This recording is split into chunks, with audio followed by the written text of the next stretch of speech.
Hello, welcome. Welcome, everybody.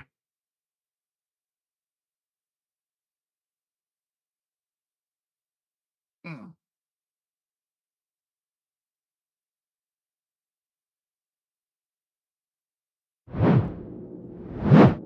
name is Paul, Berserker01, Batman Shelley, your humble host and space bartender here at the Astropub, your space bar at the end of the universe. Sit back, relax, enjoy the show. We got a good one for you. How y'all doing?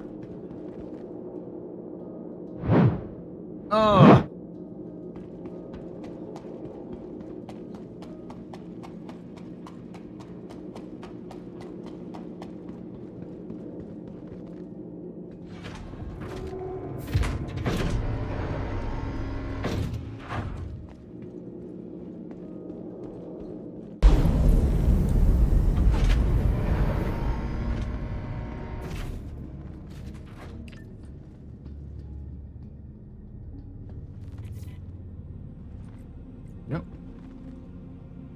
I'm gonna go run some perfectly legitimate pharmaceuticals.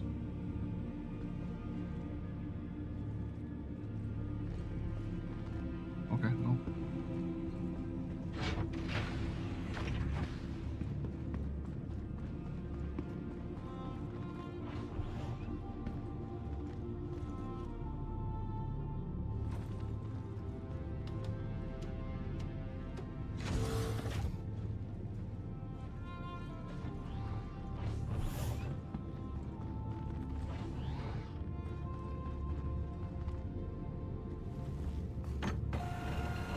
All right.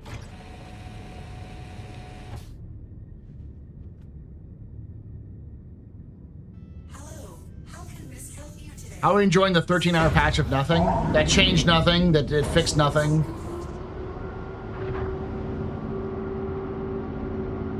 It just started, so yeah.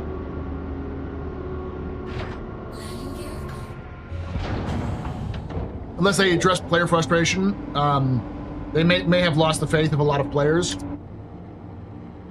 The reality is, and this is going to sound doomerish. It's not meant to sound doomerish. It's more meant to sound like, hey, this is the unfortunate reality. CIG. This is what I would expect CIG to do until 1.0.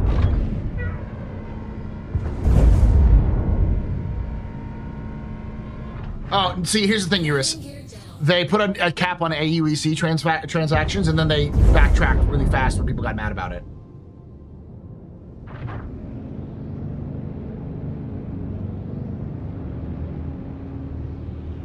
Yep.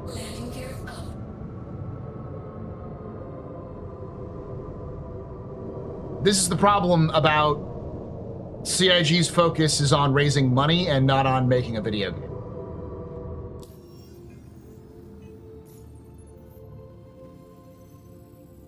It's clear at this point with their monthly patch cadence, they made enough money. They made so much fucking money last year that they're like, okay, well, we have to keep doing this because this is the only way we can stay open. But we're honestly reaching a point where CIG has to either make a video game or make money. They can't do both. The ironic part is that they would make money if they made a good video game.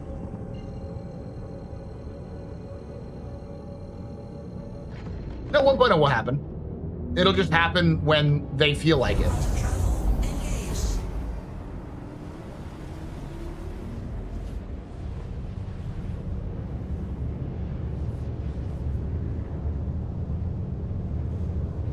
I want y'all to remember this, because in 6 months, when CIG announces they're going to do base building in February, everyone will be like ecstatic and forget any of this happened. And then in February, when they delay base building, everyone will get mad. And then when it comes out in September of 2027, and it's all broken, and everyone's like, well, what the fuck was the point? Why did you even delay it? Just remember that this is the conversation we're having right now. I'm unsure if they got the juice to make a good video game at this point. Nah, it'll come out like September or November. Yeah.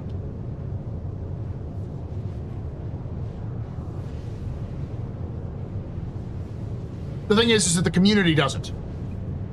You may remember, but the community won't. Because the vast majority of the community is not actually tapped into the conversations that are being had online. Most of them just play the game. And nothing happens over the summer. That's true. As we're seeing right now.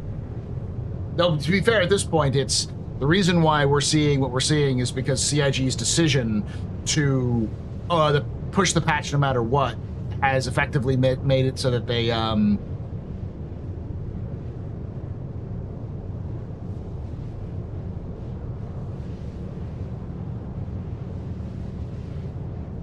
be fair, I don't really want to be tapped into the conversation online. I get it.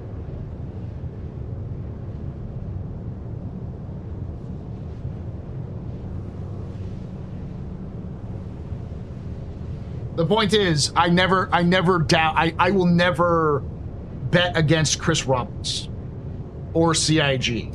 Not because I'm like, oh, Chris Roberts and CIG are wonderful, but more that I have yet to see anything happen bad to CIG.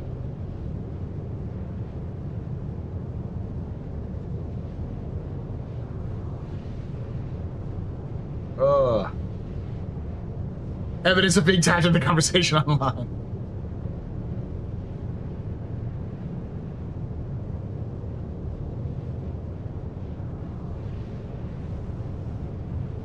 Now, again, I don't want to sound like a doomer because I've been through this ringer so many goddamn times that I couldn't tell you like where it will stop. All I can say is I'm tired, boss.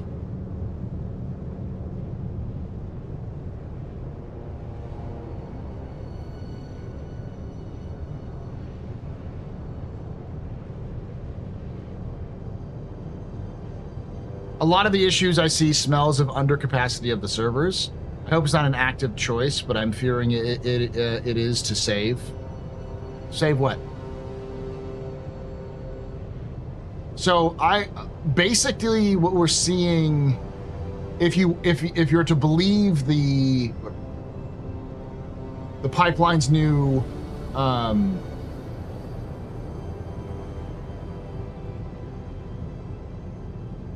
new updates. Let me see.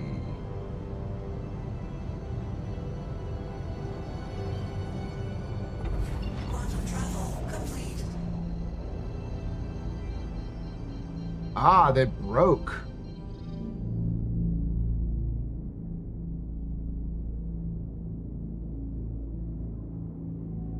Went back to see their last update. So yesterday at 7 a.m., they had, nobody was playing because nobody was online. But the active number of players they were looking at was like maximum 20K.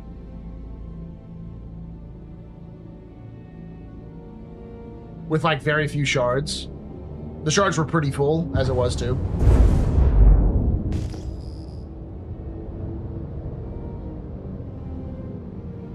Same true cost. So what you're trying to say is that not of under capacity of servers, but over capacity of servers, meaning more people are being shuffled into servers rather than into one server rather than having multiple servers running the game. We're ultimate boss. Hey, Pete.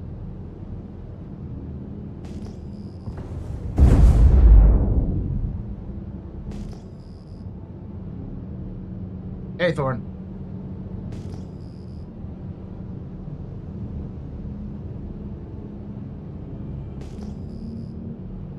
Well, we are seeing what Paul just said. Making money and development priority just collided. Absolutely the reason 4A got pushed in the manner it did. Yes, and it's not going to change with 4.9.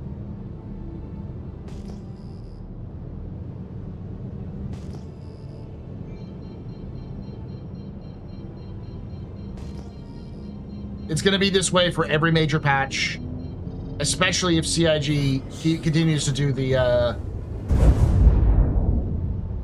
what are you hoping to hear next week during your Bar Citizen? Nothing. I don't think we'll hear anything. I would venture to guess that CIG employees would actively avoid me if I don't get asked to leave when I show up. It's not really the marketing team, y'all. It's management.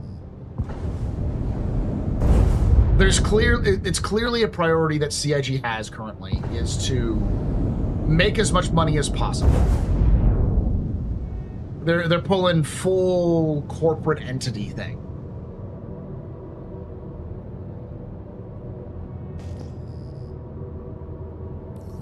And the way to describe that, I think that a lot of people don't really understand, is that we're not talking about... We're not talking about CIG going, money, money, money, money, money, money, money, money, money. What we're seeing is CIG going, holy fuck, we have to pay so much money to our employees to keep our stuff running. We have so much debt we have to pay off. We need to get as much money as humanly possible. And that money acquisition convinces the people who loaned them money in the first place, in the sense of like buying, giving CIG money in exchange for being part of the board. Convincing those people to reinvest more money into Star Citizen because they're like, or to CIG saying, this company clearly going places and it's clearly making some money, so why stop the gravy train while it's rolling?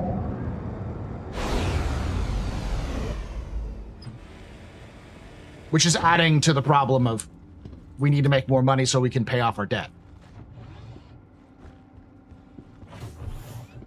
Yes, it's got its investors, but that's debt. They have to pay off those investors.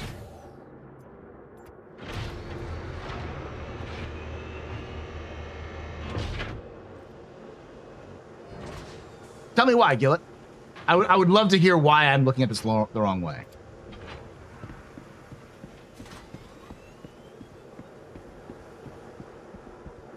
Why do I think they would throw me under the bus? Because I leaked the fact that they delayed the game, delayed Squadron 42.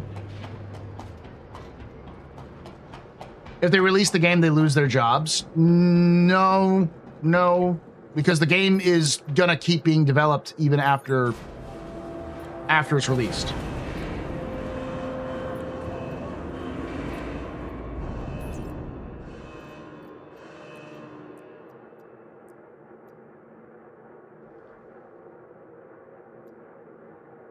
Is there a guy named UE Navy _ Navy? That sucks. Sorry, we didn't name it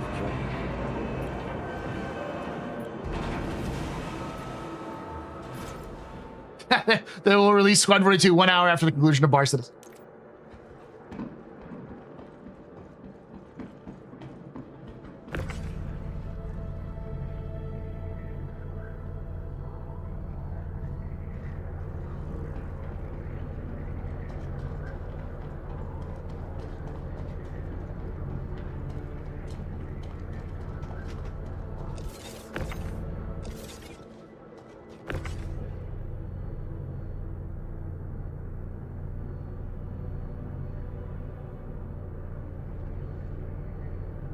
Is it dying? It certainly feels like a lady. That's what's the call-in show. We're going to talk a little bit about that. I mean, I have my own belief. I don't think Star Citizen's dying at all. I just think that Star Citizen is readjusting. It's partially something that was going to happen anyways, eventually, which is people will find out that the game isn't really for them. What's really happened is a lot of people came back because of the wipe and then got hit in the face with problems and are now going back to hibernation.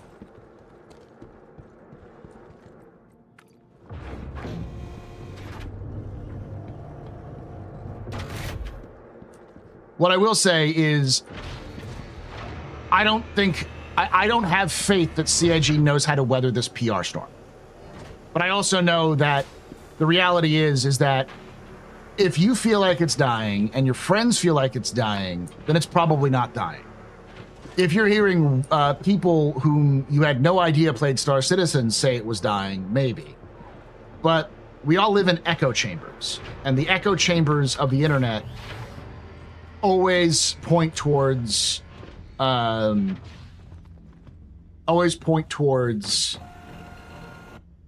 the same opinions being recycled, and when that becomes the Off. Hello, how can Miss help you today? Systems on. Engines on. Weapon systems on. Weapon system off.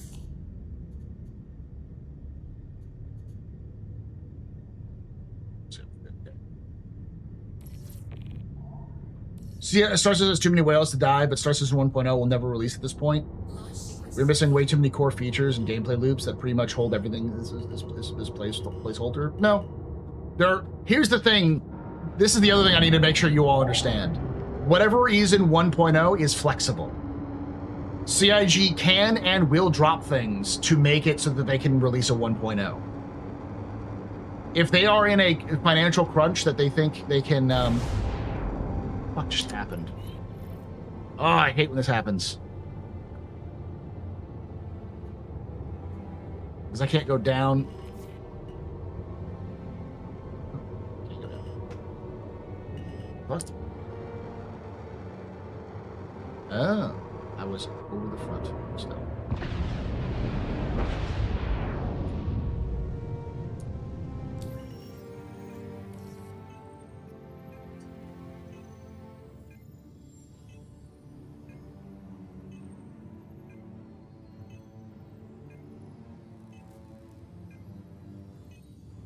The backers are placeholders. What I've been saying for a long time is I would anticipate only the basic of the basics, and whatever you think is the actual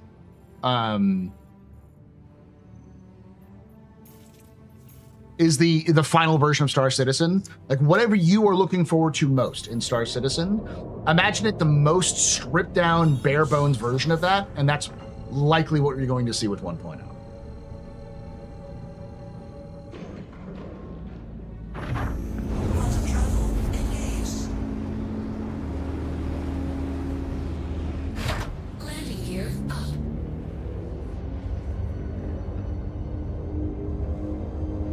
1.0 is an arbitrary marker. It's self-defined. So yeah, so when people say it'll never reach 1.0, it will. You just probably won't like 1.0. The real question is, and here's the thing: when it's stable, have fun. In times of broken mindfuck of a game, go play another game for a bit. That's a great perspective for sure.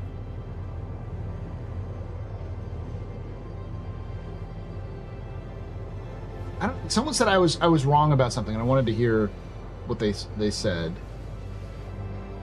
Gillett. I don't know if Gillett ever responded.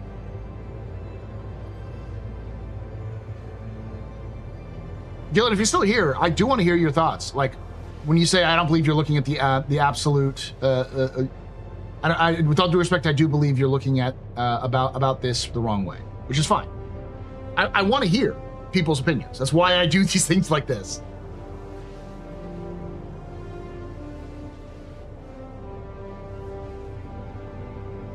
I couldn't even get the game to load after a launcher, a game update.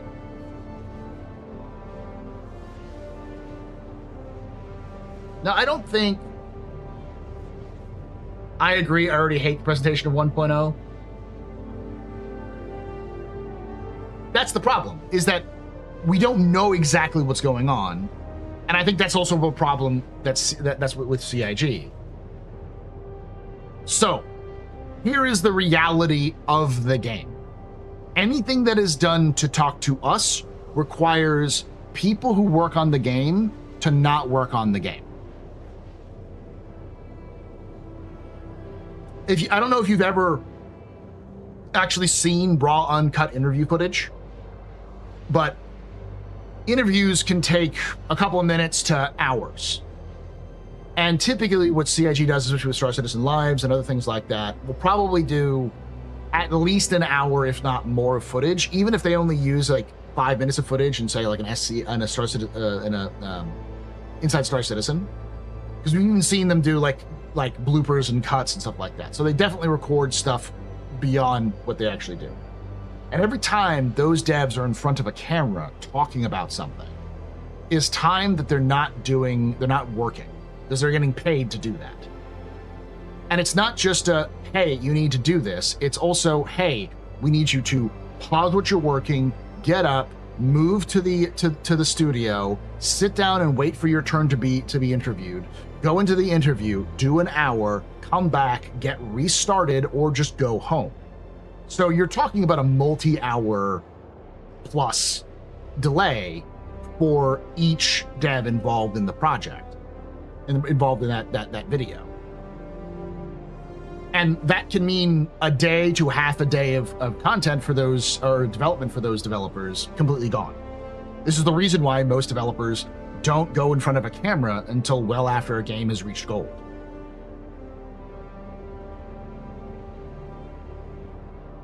So the problem is that wastes resources.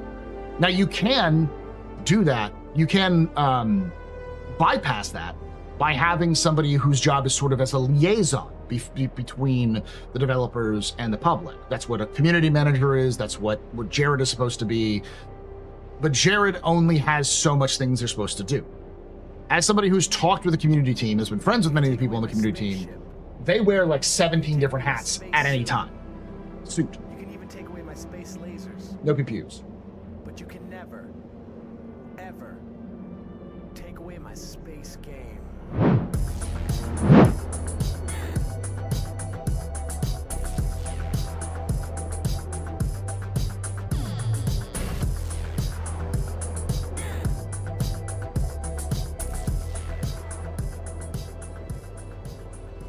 Overcraft 17 just resubscribed for 3 months.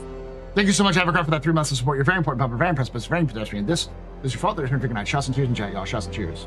I just want dynamic weather and homestead full of space cows and raise a brewmaster ingredients for you. That may or may not be a thing. You can take away my spaceship. Spaceship. You can take away my space suit. Suit. You can even take away my space lasers. But you can never, Never. ever Ever. take away my space game.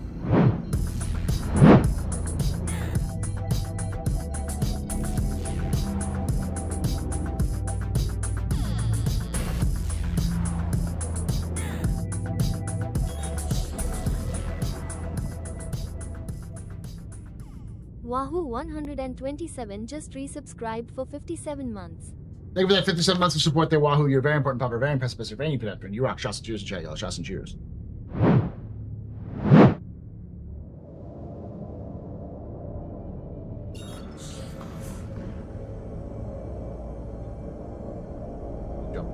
Jump gate is over there.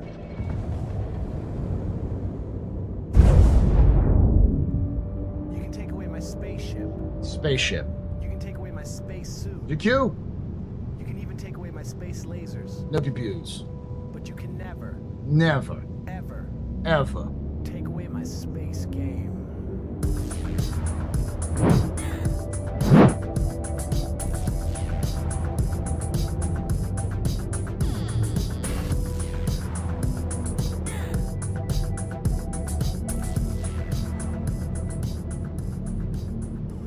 GQ DT. just resubscribed for 19 months. I'm not sure why I do this to myself.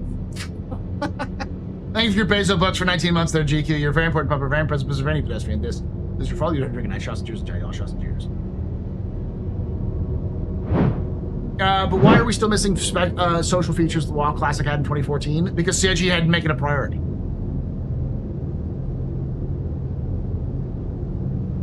CIG has basic features, and they didn't want to make it a priority.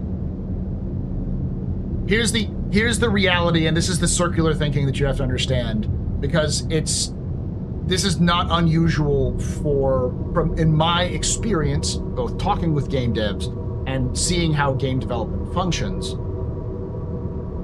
There is this belief that we should not waste resources and do more than we absolutely have to, because just in general, human beings are lazy. Like, nobody wants to do more than they have to for any reason.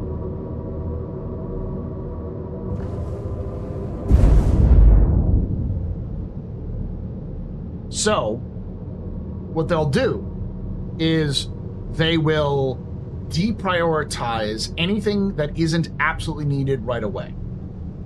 And they won't prioritize the thing that they think is needed until they have all of the other things that support that thing done. And Star Citizen is in a weird situation where, because all of the features are sort of intertwined, it's very difficult to build a feature first and not have to come back and fix it later, because you'll have to do the other features eventually. So when Squadron 42 Part 1 comes out, Part 2 will be priority over Star Citizen 1.0? No. I don't think that's even... I think what you're more likely going to see is CIG just fires all the people who worked on Squadron.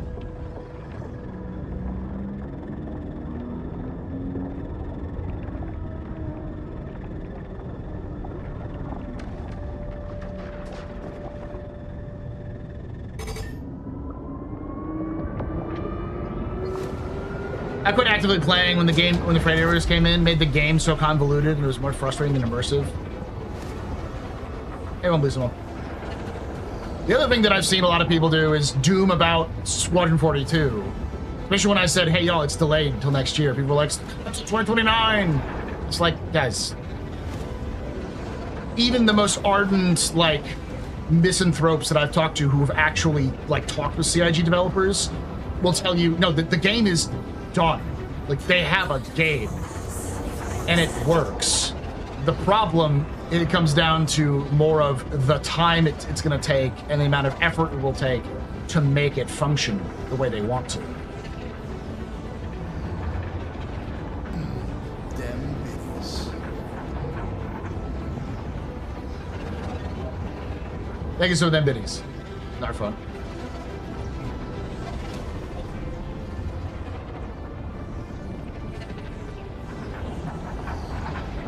Hop train.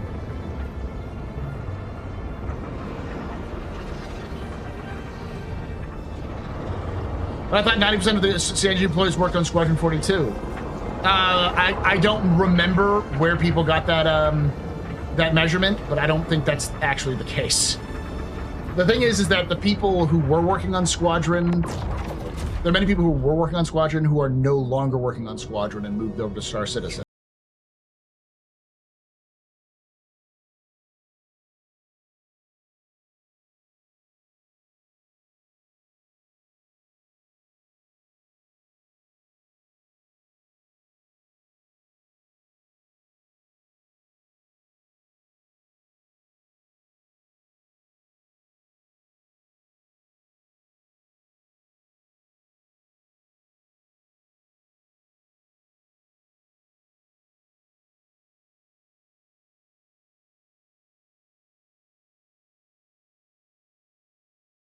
Your humble host and space bartender here at the Astropub, your space bar at the end of the universe. Sit back, relax, enjoy the show. We got a good one for you.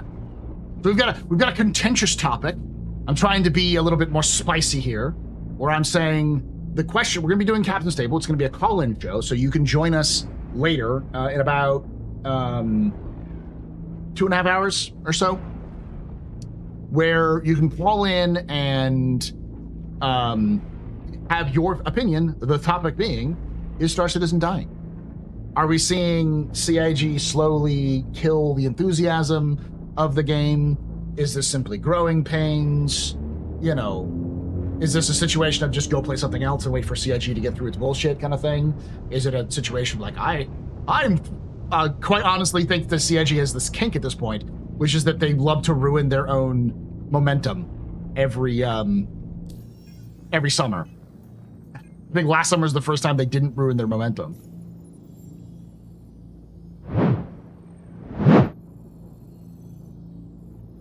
Scopium fatigue? Oh, that's a good way of putting it. So if you want to join that, if you're on YouTube, look down in the description. There's a Discord link. Would be really cool if Alien Week brought us a rocket strike with modulars like they did for bombs over Drake Defense Con. I think that would be cool as shit, Scott. I agree. But again, I'm also both contractually obligated and also I just think that's a cool idea. The thing is that I legitimately am a fan of rockets. Rods, or is it? And no, it's rods.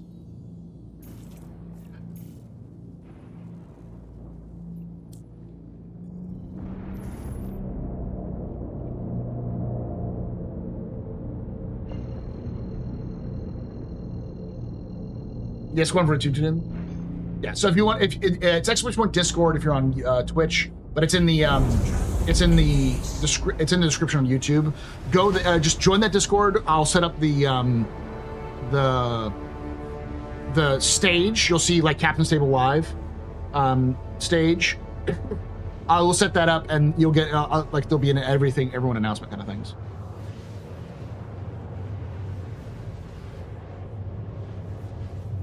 No problem, Jen. Yeah, and that's a good way to put it. How can they raise somebody 7 million in like an hour? 42 million in a month is insane.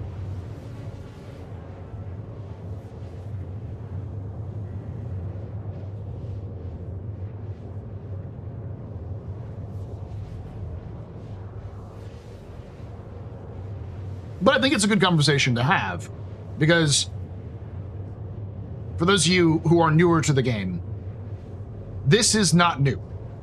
What's happening to the community right now, where you see a lot of people being down about it and upset, is pretty common, because especially when CIG fumbles the bag, and they do fumble the bag quite frequently, people get mad at them, and then that turns into like dooming and glooming. However,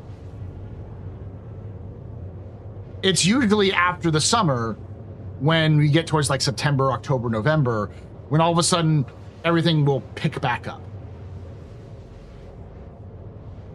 It's every year around this time. It's like fucking clockwork. CIG does this.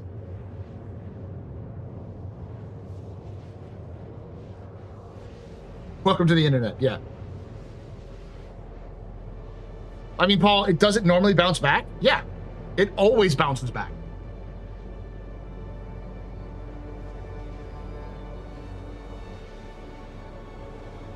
Yeah, and then you've got people like Curmudgeon, who says, I played the game last night and it was amazing, fantastic game after the patch. And there are people who will say, I stopped playing this game a year ago and I joined in, and now I can't, it like bricked my launcher and I can't even launch the game. So, like, this is one of the problems that CIG has to address. And I don't think they really care to address it right. Hey, Lev. How are servers? I had some problems getting my ship out. It took much longer than it should have taken, but so far I've had no problems. Yeah, exactly. The funding is on track for the best June ever, but even before Alien Week, obviously it's in its death throes. But it's important to address the negativity. Like, where does the negativity come from? I personally believe the negativity is from the fact that CIG has a problem with managing expectations, and there's a problem somewhere within their development cycle where the summer is always abandoned. It's kind of like December. There are 3 months of the year that I think CIG fumbles all the time. June, July, and December. Those 3 months are the biggest fumble months. And it's happened routinely. And this is just my personal belief, outside looking in, with minimal internal knowledge. When are the times when a developer, especially a senior developer who's is in charge of a lot of different things, when is the times they're most likely going to take their paid vacation? Yeah, this person already got it. It's going to be June, July, or December. August sometimes, especially around the Europe and that kind of stuff. But August tends to be a little bit more of a resurgence in North America, where usually they start doing better in August. Yeah, and the problem is with them communicating what's going on so they can manage expectations. Like, here's a good example of one of the reasons why I think this is so rough, is that they basically stopped doing ISCs. There's no such thing as Inside Star Citizen anymore. It's Patch Report, it's Star Citizen Live, and that's it. Oh, and the ship features. So it's either a ship commercial or Patch Report. And the only time we get information is Star Citizen Live, if that, and that's sparingly. Sometimes we'll get 3 Star Citizen Lives in a month. Sometimes it'll be 3 months before we get 1 Star Citizen Live. And then monthly reports.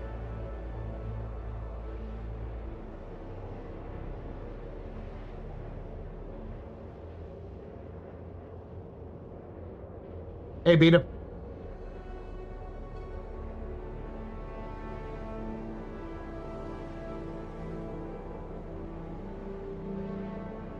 It's all so controlled. It's like they're talking at us, not talking with us like they used to. And I don't think, like... I need to be careful about this one, because this is one of those things where I understand... it's very contentious, but... the whole Jared going on social media saying, please don't record us without permission, that struck people the wrong way, because a lot of people were like, well, you're not talking to us anyways, so why should we have to ask permission in a public place to record you when you're being secretive and only like a handful of people will ever know what you're talking about because, you know, if they're lucky to be in a place where Deb can talk to them about certain things. I understand that reaction, but it's also fucked up. Mostly because I wouldn't want somebody to record me, even in a public place without my knowledge, because I would be plenty okay with talking with people on the record. If you say, hey, can I record you? I'd be like, sure, that's great. Plus, depending on where you're, it's illegal. I think the legality is one thing, but it's really more the morality, I think is what a lot of people think.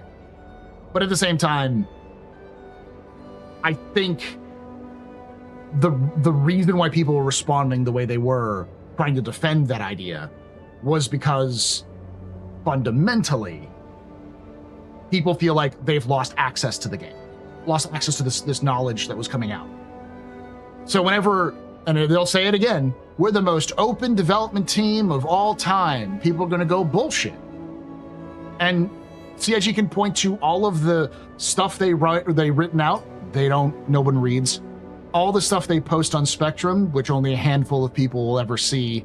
But it really is, it's the video content. You would like to know if you're being recorded and taken out of context. Exactly.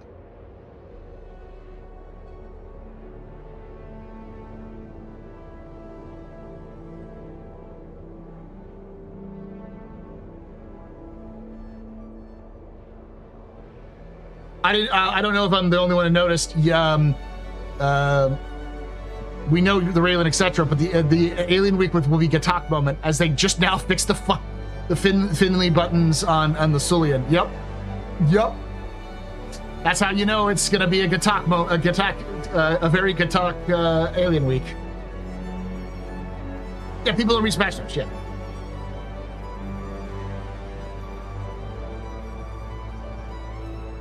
Do you think Squadron 42 is the sole reason there's no Citizen Con? Yeah, I think it's Squadron 42.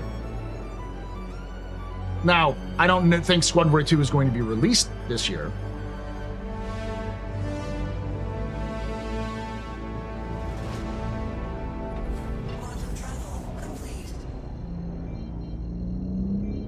If you're in public, you're getting recorded. It's a fact of these days and age.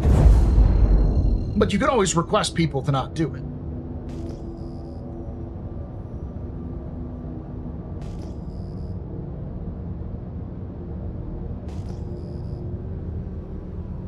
It's especially weird because it's not like Jared is going to talk to you individually about something that he wouldn't also say on camera.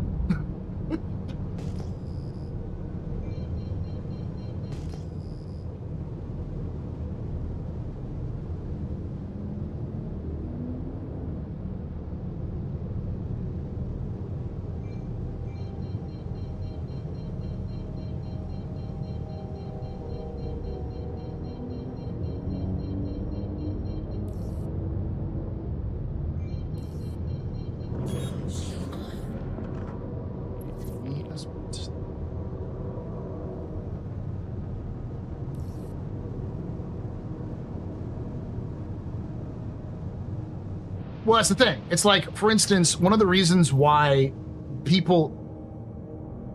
This is another very, very blunt... the only reason why anybody knows there's lore in this game is because of me. There used to be an entire series of videos they would do where they'd sit down with the lore team and they'd talk about specific things. And, you know, that would be cool as fuck if they did that again. But the only reason why anyone knows there's a story is because I do videos on it. And that's partially because CIG has the writers right. A little hot there. Mike, where? Put you down. There we go. Put you down. Landing gear down. Landing successful.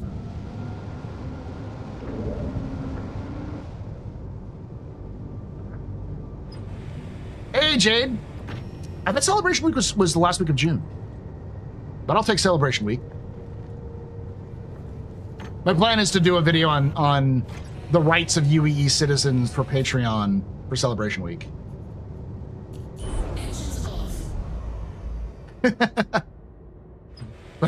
Happy celebration in early Celebration Week.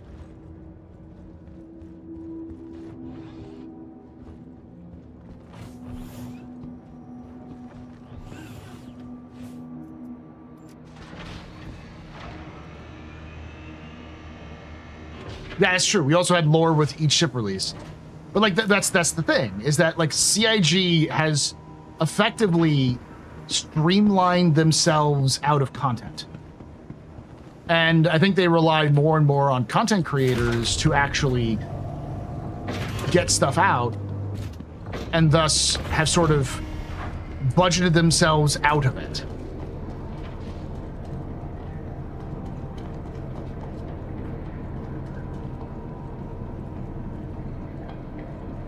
I set a date on my calendar so I don't get to go past the 30 days to refund my Ironclad and annul my membership sub. Lol, I'll go back to Exfil Zone and Forefront. What's Exfil Zone? I haven't heard Exfil Zone. Or Forefront. No, Forefront I have heard. That's newer, right? No, Lev, I'm good. Thank you, bud.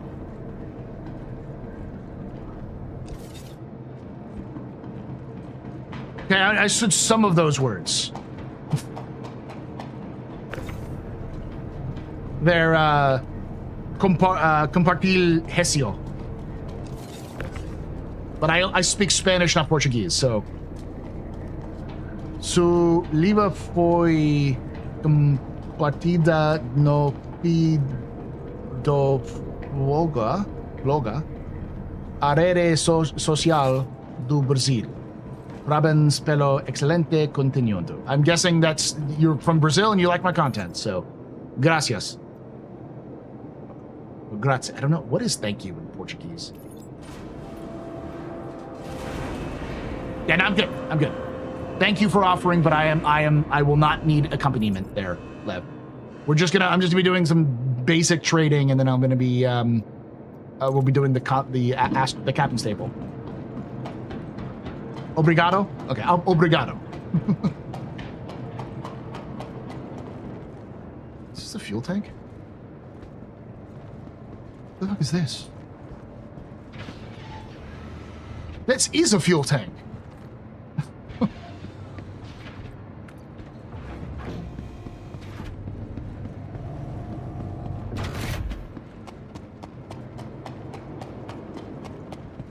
Yeah, Bug Smashers might have been production heavy, but it was. But I also wish they'd give some insight onto why elevators are messing up every patch, and what core caused QT issues.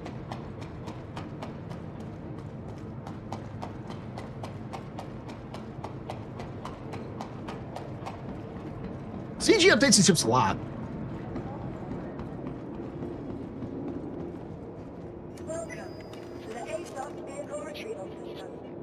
Like, for the doom and gloom, CIG has got plenty of money, and they'll likely have... I mean, we know they're going to have the best year they've ever had in terms of funding. And while I know a lot of people will be upset that CIG is going to announce... My guess is a delay in Squadron 42 at Gamescom. People will be upset being like, well, I've been waiting, blah, blah, blah, blah, blah. There'll be plenty of people like we saw when 2026 was announced, where we're just like, hey, you know, we've been waiting for X number of years. What's another couple of months? What's another couple of years? The reality is that nobody really cares. They just want to play the game.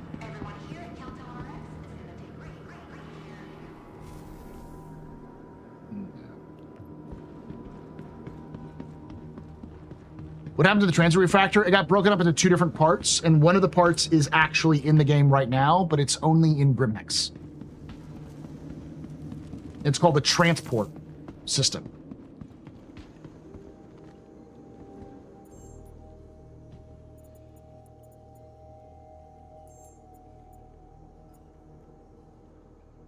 Cannot sell Widow. Huh. You used to be able to sell Widow here. You know, I'll have to look it up now.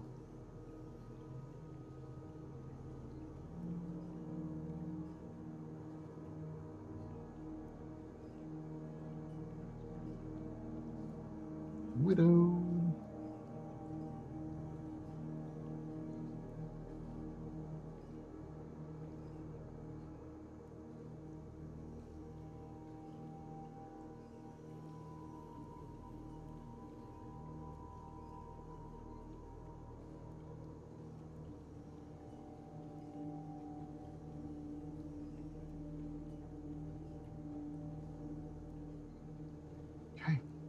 Where to go now?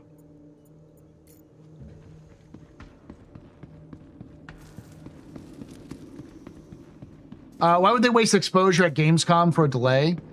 They can do it cheaper through the community because Big George, we're not going to just see Squadron 42 announced as a delay. We're going to see it playable on the floor. They'll have a playable version on the floor at Gamescom at their own booth. So it'll be kind of a way of getting attention to it. It's the beginning of the marketing campaign. And CIG has said explicitly that they're not going to give a community release. So we're not going to see a situation where the community is going to get access to this information before everybody else. They're going to announce it at a position where everywhere else would be able to do so.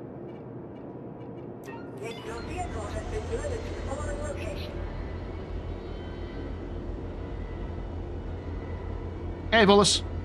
I've only got the Bleeding Edge Tech mission in Nyx for the Custodian. It might be a few more completions, but soon I will craft you a Custodian with respect. Thank you, Willis.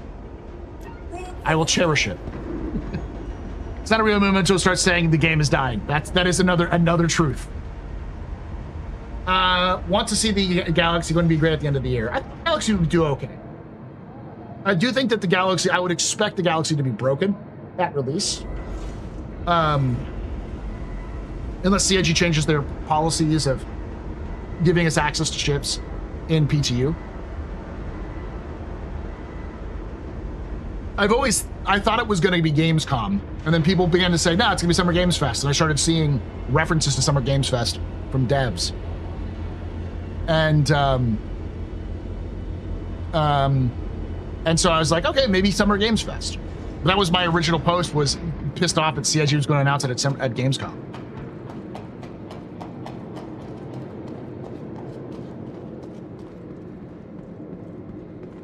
The only other time I could see them announcing it is the Game Awards, but CIG, I'm pretty sure, is going to have a presence at Gamescom.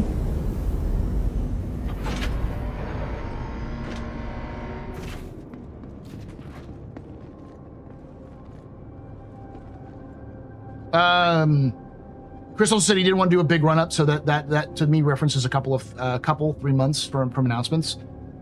So the game at Gamescom and then delaying goes against that, does not? No, because it would be 6 months. Gamescom is the end of August. So if the beginning of the new year, if we get Squadron 42 at the beginning of the new year, that would match up with a Gamescom announcement. And almost certainly CIG is going to Gamescom this year. One of the reasons why they canceled CitizenCon is because they wanted to spend money on other conventions.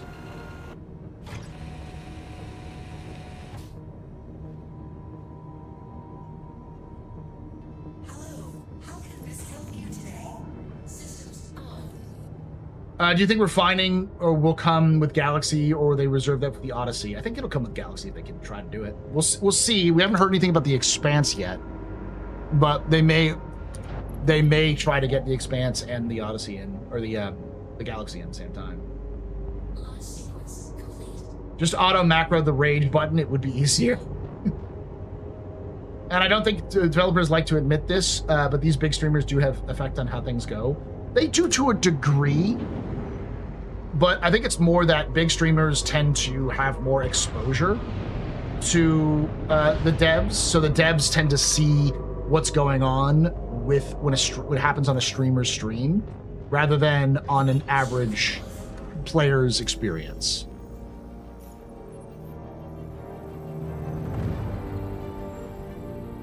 Rage melt. We're talking about outside of the community. I think that's in general. But yeah, no, like, let me put you this in a way that hopefully you can understand. The reality is, it's not. It's okay. Where is Starlight? It's not Starlight. It's Checkmate. I thought that was Starlight right there.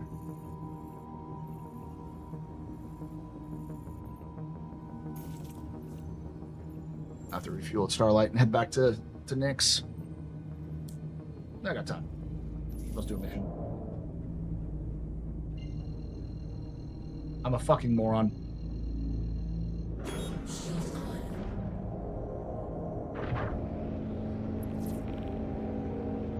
I forgot to load up. No point in running all the way there and not loading up.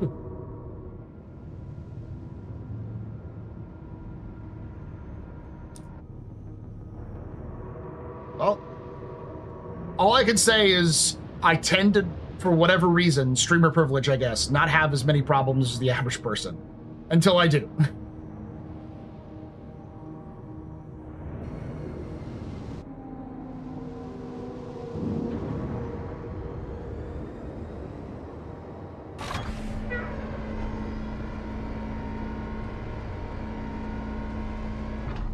I bought an LG 5K, 2K, and all I do is watch YouTube videos.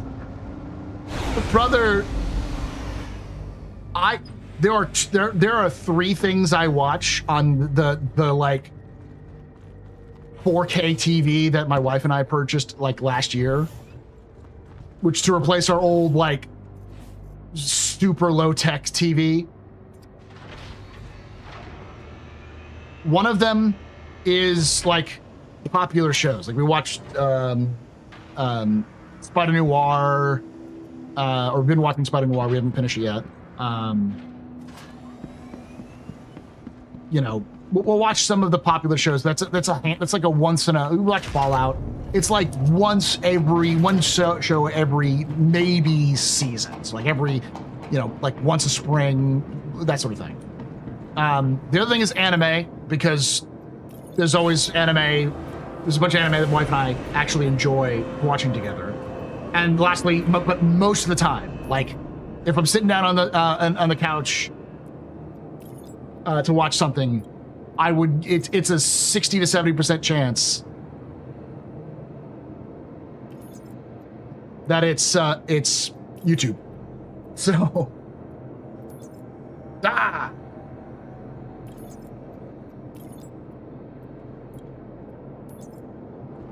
What's wrong there? Mostly Crunchyroll, sometimes High Dive. The problem is High Dive doesn't have a lot of stuff there, Passcard. It's not streaming privilege, it's the fact that we have been playing the game for so long, we know how to navigate most of the bugs with little to no effort. The problem is that most people can't even get into the game.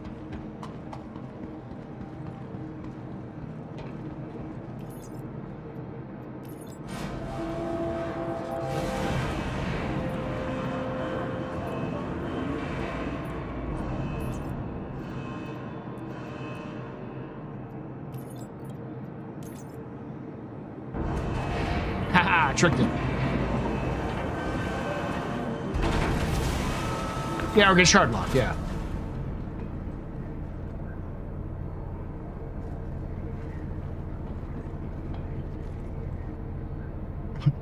I just proved White Light's point. I figured, hey, let me see if I can trick it before it logs out, and so I tricked it.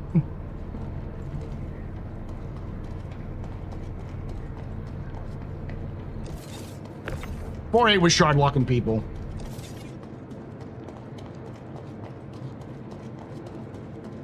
That's the other problem. The more people you play with, the higher the chance that somebody's gonna have a problem.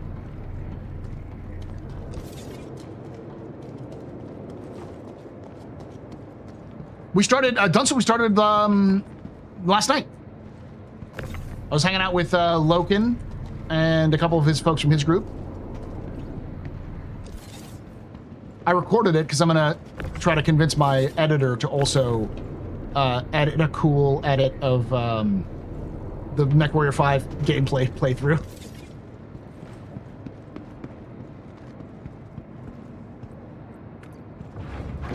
Hot Mech Summer! Coincidence or the return of Summer of Misery? That's just generally what happens. Or you're talking about for me playing MechWarrior 5? It is Hot Mech Summer, baby.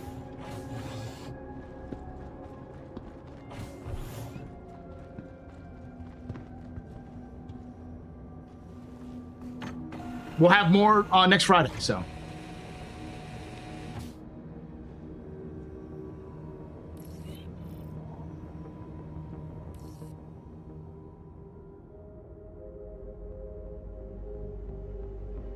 Misery is a famous star system of Battletech lore? Oh, is it? That I didn't know.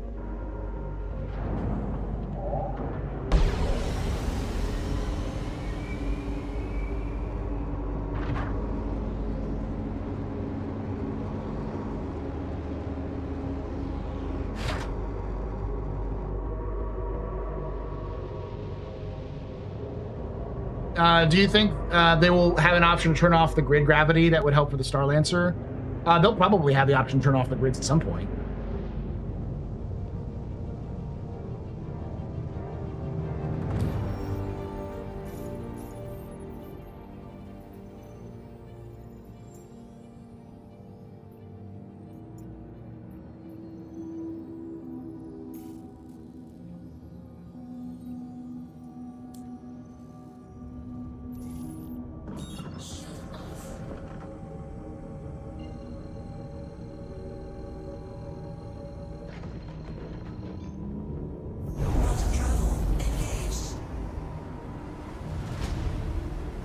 Yeah, we do it at around between 7 and 8 p.m. on Fridays.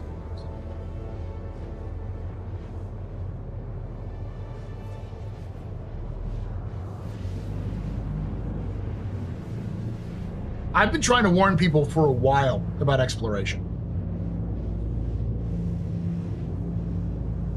Like, I've told people that exploration is never going to be what you think it is.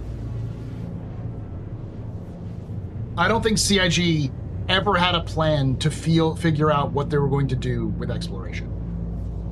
I'm not going to go into too much of my rant about that, but exploration fundamentally will be you go to a place, scan an area, and return to a place with that scan data and upload the scan data.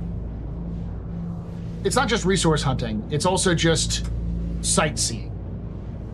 Like, the thing that will make people want to do exploring is you'll go to Nix 1 and have to chart some parts of Nix 1, and it'll require you to go drop a probe off on the ground in specific locations. And you'll climb to the top of a hill, drop a probe down, turn around and see the sun rising just in the distance and a low fog over a large, over a forest and the chirps of various creatures below you, and you'll go, God damn, this is beautiful. And that's the gameplay. You get some money, but it's mostly just walking simulator.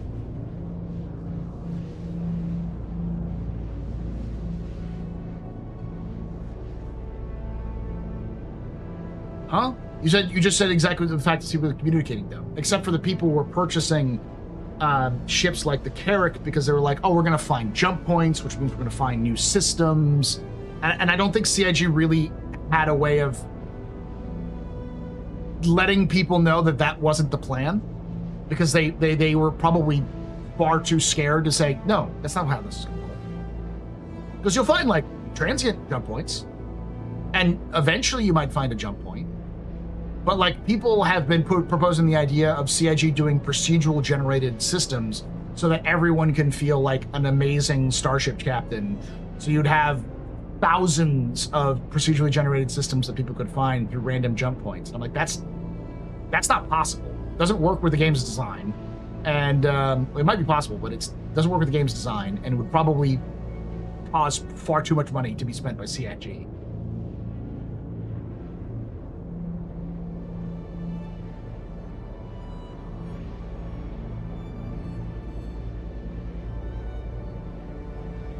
The initial pitch for exploration was a bit different. They had a hyped up jump on explorations. Yes. Here's the thing I've been pondering. So Stanton's corporations are responsible for enforcing their own security. Crusader being the only one that manufactures ships. They don't seem to have a ship. What do you mean they have a ship? They do have ships. They don't have a security ship, no. They also aren't very much a security ship-minded company.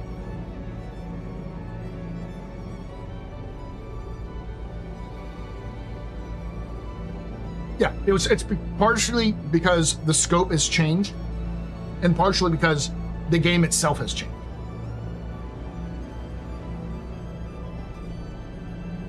When will Crusader get some love from CIG?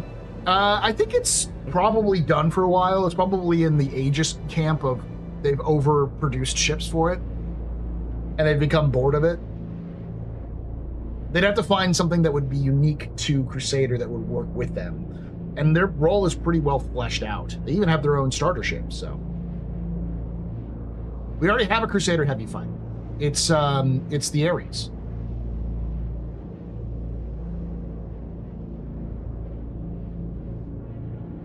I agree, Lucid. That's 100%. I mean, I've been talking about this myself for years. It's just, I feel like I'm popping people's illusions about what the game's going to be.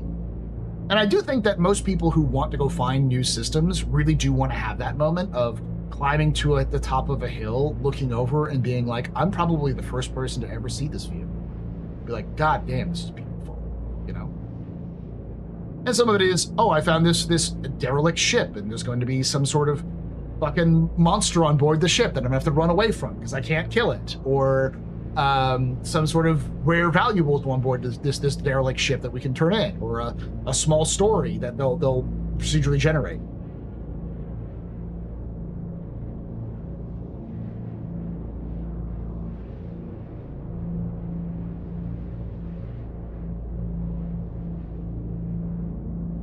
It feels like Star Citizen is becoming a normal MMO rather than a space sim pitched in the beginning. This process has been happening for over a decade. Since Star Citizen 2.0, the space sim aspect of Star Citizen has always become less and less vital. And the point of Star Citizen, initially when you said space sim, people assumed it was DCS in space or ARMA in space, and really was Chris Roberts using an old terminology that people misunderstood, which was, you know, Wing Commander was a space sim. Was it actually simulating space? Absolutely not. But it was called a space sim. Like, the original Deus Ex was considered a life sim, I want to say. It was something like that. It was an immersive sim. Was what it was called. And it's like, if you play the original Deus Ex now, it's like, there's nothing immersive about this. This thing is fucking ancient. But at the time, it was revolutionary.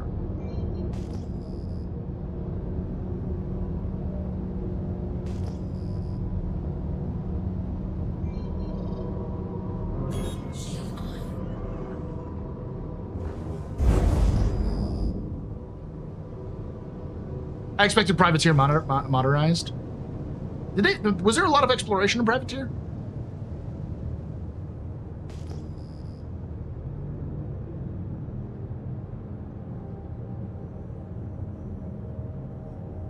Yeah, Thief was another immersive sim.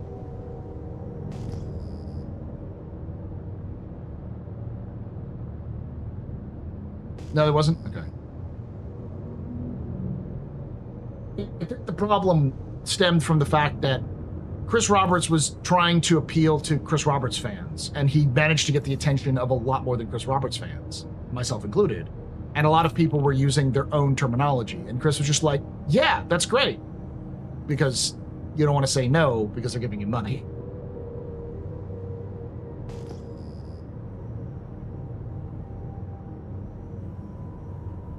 Now, do I think that Star Citizen is going to have no sim? No. I think it's going to be more sim than people realize, but the sim aspect of the game is going to be a far less intensive than people want, or it's going to be intensive in places that people aren't interested in.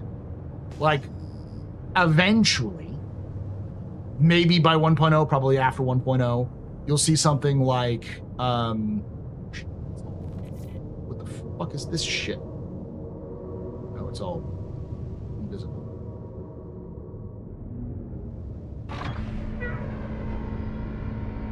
Not sim, but cinematic, yeah.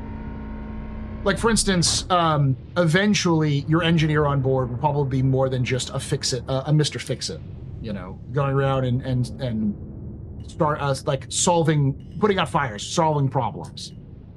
There'll be more of a proactive buff you here, change these things over here to give you a chance to fight.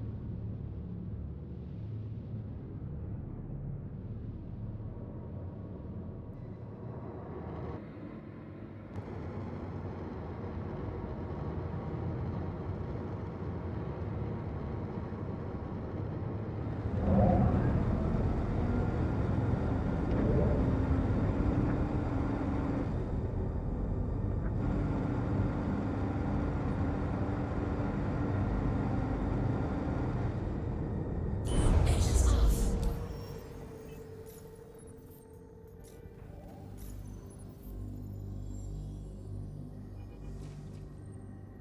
Why is it 8.8? Restock what for 8,000?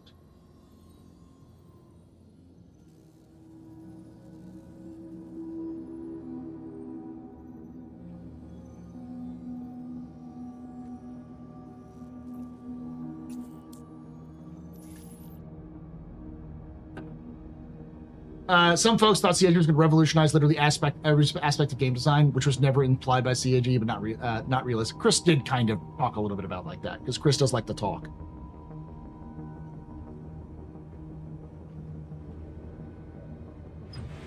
I think they will switch gears to start getting a solid line of alien ships. Well, a lot of it is because the alien ships in Squadron are done.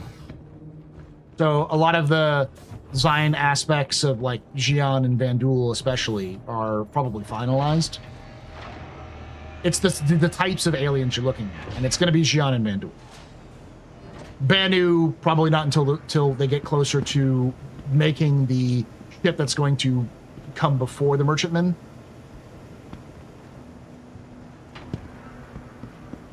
And the Tavaran, I'm surprised they've done so many Tavarans that they have. I think it's just mostly been riffing on what they already created.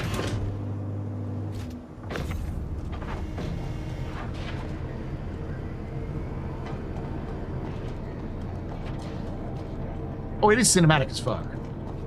But just like that cinematic as fuck, it's very cinematic for a engineer to be like not just running around and fixing things, but like doing the Star Trek thing. It's like, well, if we reverse the polarity on the deflector shields, we can we can increase the efficiency of the quantum drive by 15%. Do it.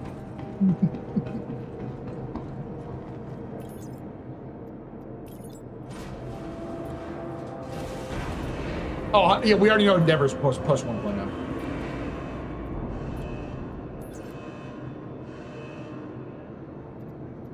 Endeavor's going to be the last ship that they have sold before they released it to actually release.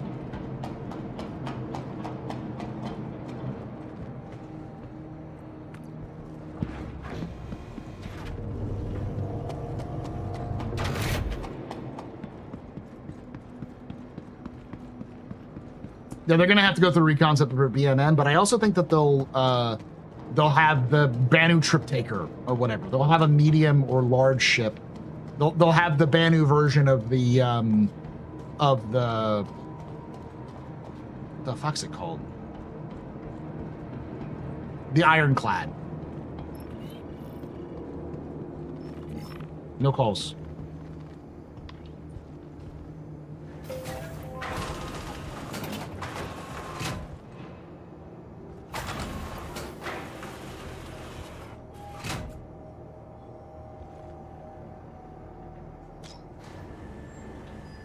Why did they say the Odin was the last concept ship? It's the last concept ship that they're going to sell in terms of new concepts.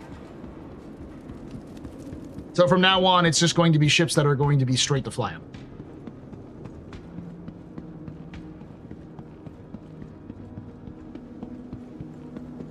The Banu move it, yeah. So I think they will not announce the squadron delay until Gamescom. That would be my guess, still. That was my initial guess, and then people saying, "Nah, man, look at all these other things that are pointing towards Summer Games Fest." And I was like, maybe, man.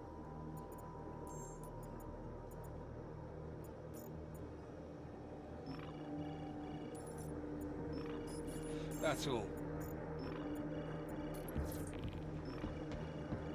Anything happening?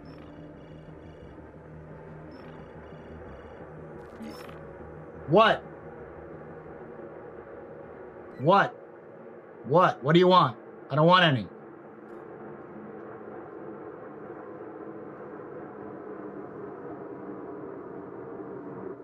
What's going on? Whatever you want, I'm not selling it.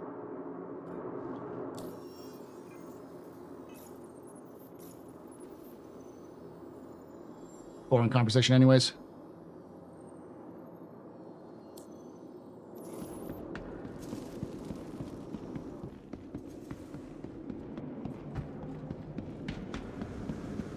I think it's someone trying to snipe me.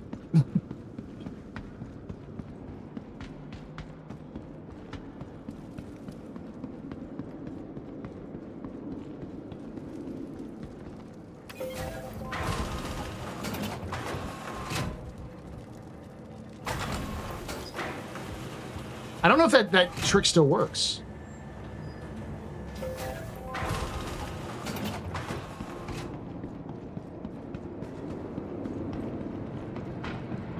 How are they going to address the meta of the many one-man ships are better than fully crewed capital ships? You're not going to like the answer, but it's going to be blunt, and will probably happen after CIG's exhausted everything else, which is they've already started that process. Try to take out a solo Idris with just single-person ships. The amount of effort and time it takes to take out a solo Idris with just like even the best anti-capital ship fighters like the Ares is fucking time wasting.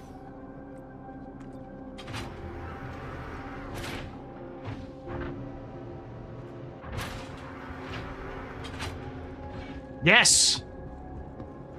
It's a provocative title. Morbid. I'm trying to enact matching the community's energy, but I do want to like actually talk about. This is a call-in show for today. Is Star Citizen dying? Like, because the way you see people acting, it sounds like. Clickbait time. Yeah. Well, we're gonna have that conversation about it. But you can never, Never. ever take away my space game.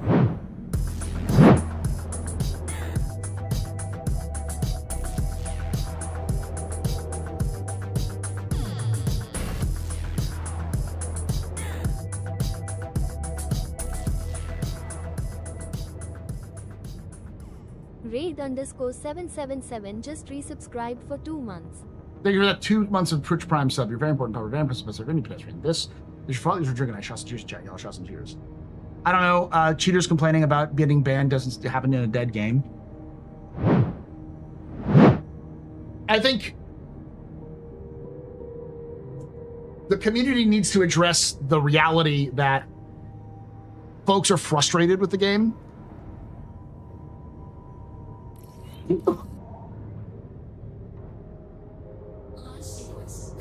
And that frustration is where the idea, where I've been hearing this from a couple different people. Star Citizen's a dead game.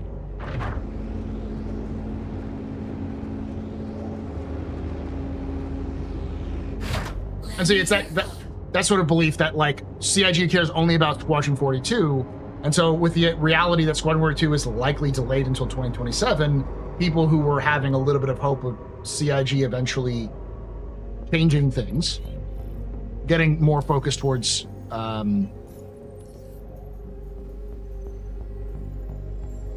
towards Star Citizen and not Squadron, are getting fucking frustrated by it.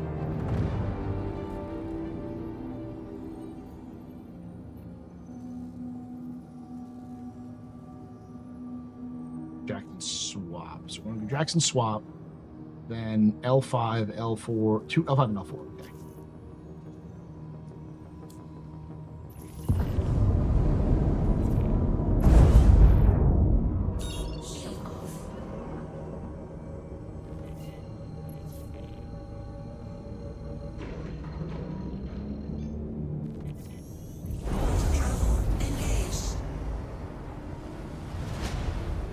That's great. We're putting there too as well. The prisoner. The opposite of love is not hate. The opposite of love is indifference. If people hate, they still have a passion for it.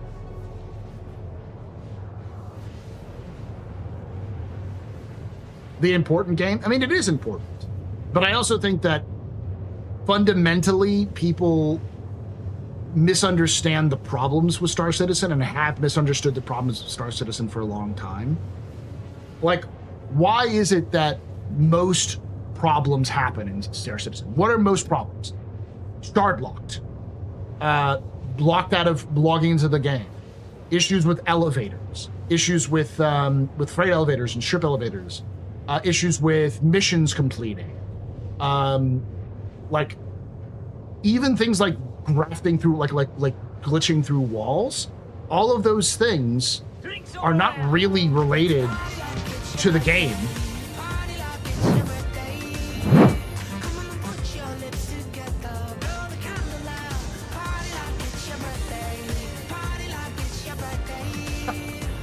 It's cool, War Santa. I thought I saw that name.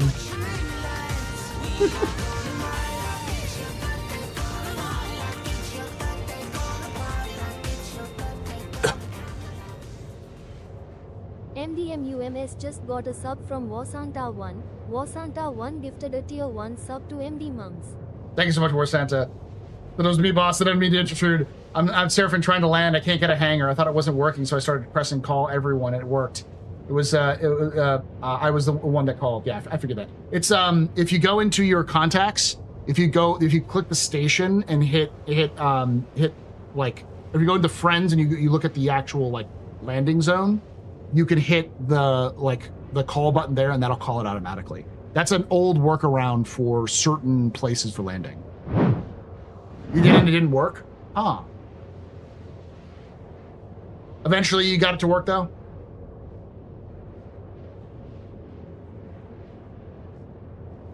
Yes, happy Pride. Oh, it's Pride. I should have worn my fucking tie. Whatever. I'll do it right now. Nope, I'm selling it first now. Degraded.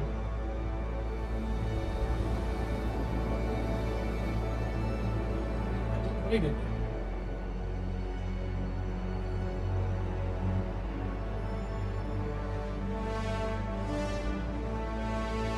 I am disrobing off stream. I'm just changing the tie.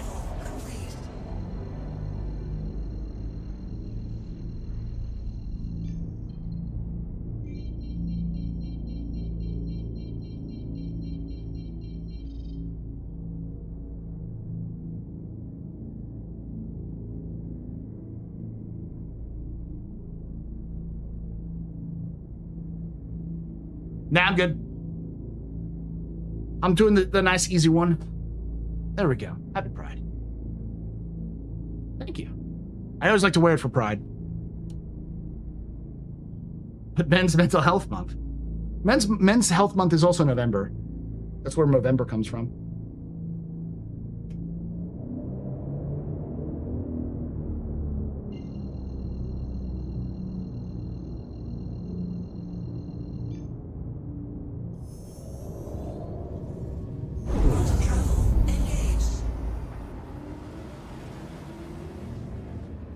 What was I saying earlier? New known Spectrum knowns. I don't like Spectrum, but I try to avoid it as much as possible. Like Reddit, I try to avoid it.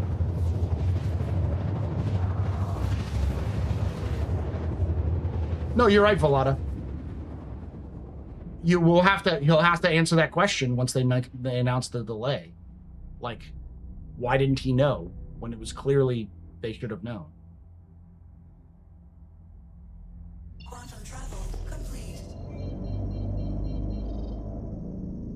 Yeah, no, that's the same thing. It's like the second I stopped paying attention to Reddit and Spectrum as frequently was the moment that I was like, oh, this game isn't so bad when I don't surround myself with the drama cycle.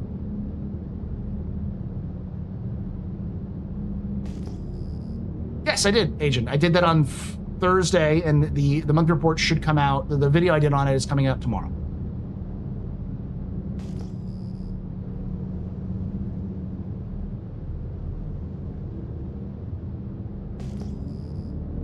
Stars isn't dying, it's just the clinic getting fixed up. That's a good way of putting it.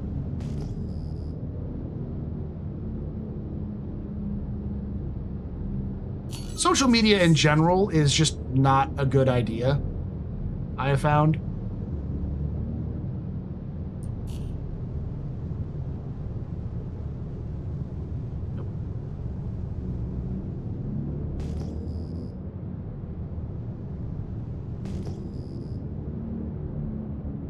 The amount of people who is that guy named Bogan? No, it's Bogdan. Bogan Beacon over there. Well, it's that it's so hard to take anyone seriously on social media because most people are only doing it for engagement. Like, there'll be people on social media I agree with, and you know, within 2 posts, I'm like, you're just doing this because you want to get people's eyes on you because you want to sell something, or you want to get enough, a bunch of attention so you can like make yourself feel like you're more popular than you actually are.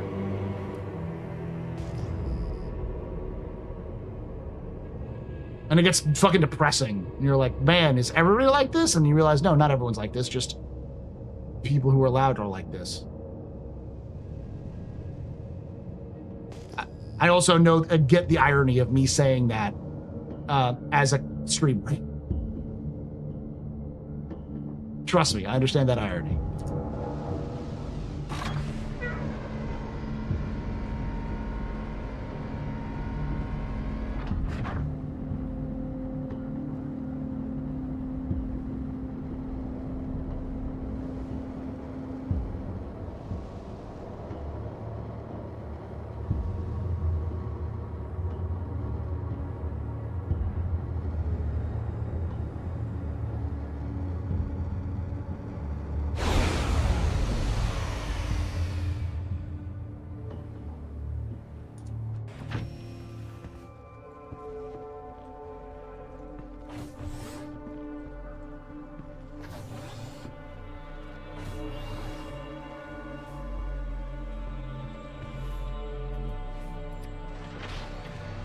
The lack of face-to-face communication or even voices makes people more hostile in discussions. That too. When you can anonymize things. I remember there was an interesting study a while back where they found out that people, generally speaking, aren't dicks because of the anonymous situation. It's just that dicks are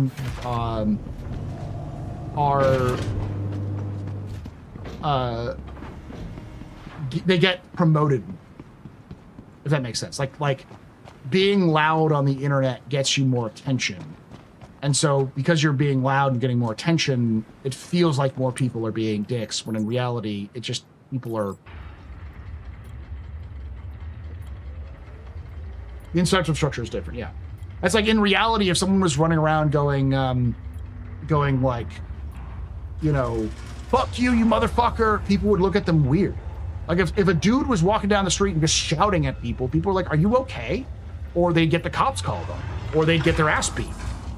You just can't get your ass beat online for being a dick.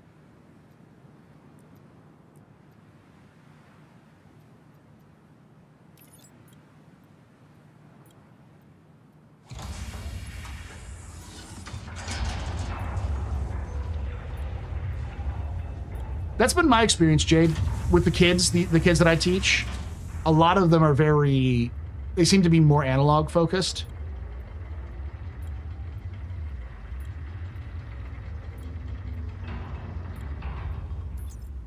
I'd love to see, oh, holy shit.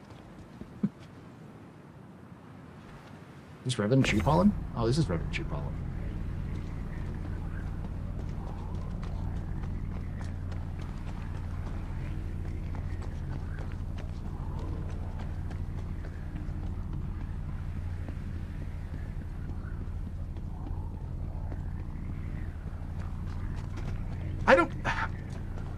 So the thing is that's important to understand is I understand that in general, people like functional illiteracy is really high, which is true.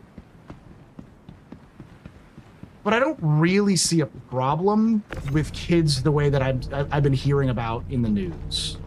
Maybe it's because I'm lucky and the kids that I have tend to be fairly well balanced. I teach seniors, so they're usually self-selecting by then. You know, if you're a dumbass who doesn't like school, you won't be in school by the time you're a senior.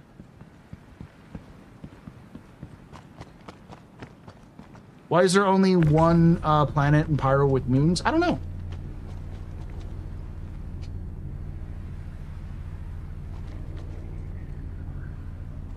I think they just wanted to do that to make it a little different from other places.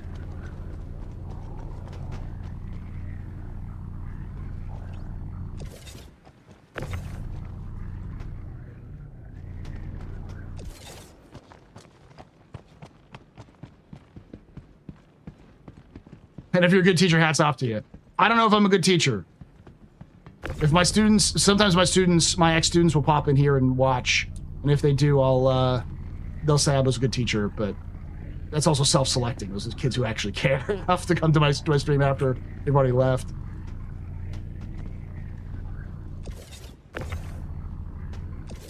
I think a lot of it is just... Yeah, I'm not going to get to it, but it's just, yeah. That's fair. Only one lore reason. I don't know if there's a lore reason. I think likely CIG does have a couple of folks who understand like astronomy and physics in the game, and one of them is their writer. I think they decided to go with less planets with moons here for narrative reasons, but also because if you look at our solar system, Mercury doesn't have a moon, Venus doesn't have a moon. And Mars has 2 moons, but they're more like tiny asteroids than they are moons. You're seeing a situation where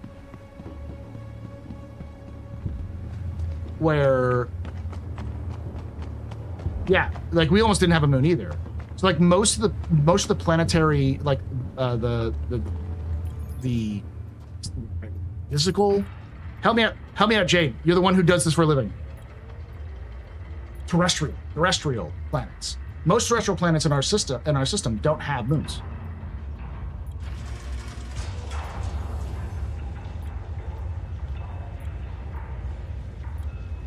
So, and our moon might have just been an accident.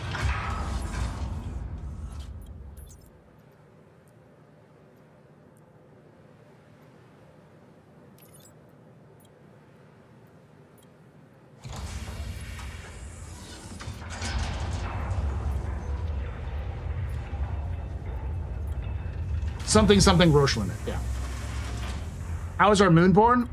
The honest to God answer, Mopar, we have no fucking idea. We have an idea, but we really don't know. The guess based off of which is why we need to support NASA and physical moon missions to the moon and such. Based off of NASA going to the moon and astronauts picking up moon rocks and bringing them back to Earth, is that there are parts of the moon which have the same composition as Earth, but not all of them, it doesn't have an exact composition as Earth. Meaning it's partially made up of parts from Earth. So the theory is that there was a planet about the size of Mars early in the solar system's creation that just smashed into Earth. And Earth ate most of it, but the stuff that was left over from it coalesced into a ring, which then eventually became the moon that we have today.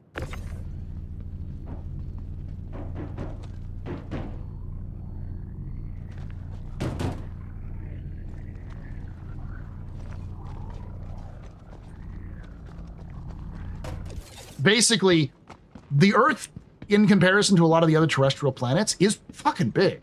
Like, the closest planet to our size in terrestrial is Venus. But we're bigger than all the other terrestrial planets. Mercury is small but dense, and Mars is like about, like, 2/3 the size of Earth. So we just were the biggest, baddest motherfuckers in the inner solar system, so we could take the hits and keep going, whereas the other bodies possibly couldn't. The problem is what I just said is a theory, and there are many problems with that theory which have come up over time, which is one of the reasons why going back to the moon and doing more excavations is important, so we can understand more about what the fuck that happened to the moon. Because understanding what the moon will understand how things like the moon are created, so when we look at planets outside of our solar system, for possible chances of life, we can say, oh, is something like our moon required for life to exist? Never played Star Citizen? What are you talking about? Oh, no, he's been playing Star Citizen. He's just been avoiding it. Is what he's been saying earlier. He was saying earlier.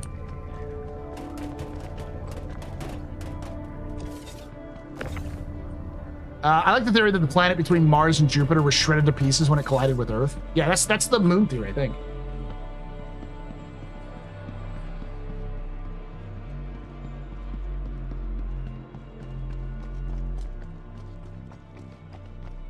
So, like, one of the theories, as Jade was pointing out, is like things like Ceres and Pluto and the exoplanets, the dwarf exoplanets, may have been at one point in the inner solar system with the rest of the planets, but they were so small the sun just went yeet and threw them the fuck out into the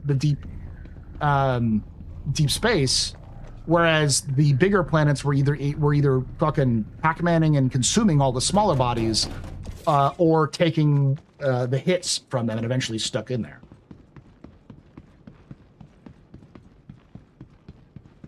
Gotta get these dang shaders, yeah. Luckily, you only have to do it once per patch.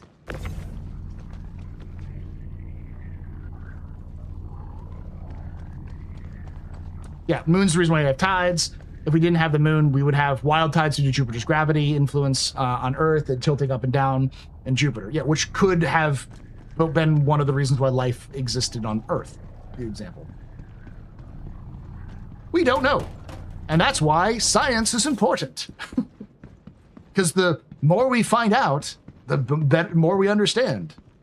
But the only way we can find out, most of the time, is to go to the places and physically grab them and bring them back for analysis in laboratories and then compare them.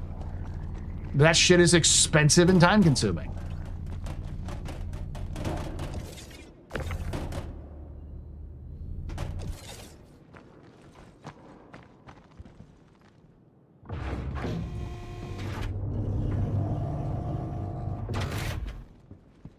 The more you learn, the more you realize how fucking complicated everything is, and you don't know a damn thing. I forgot about that. There's a term for it. But it's effectively one of the reasons why experts tend to be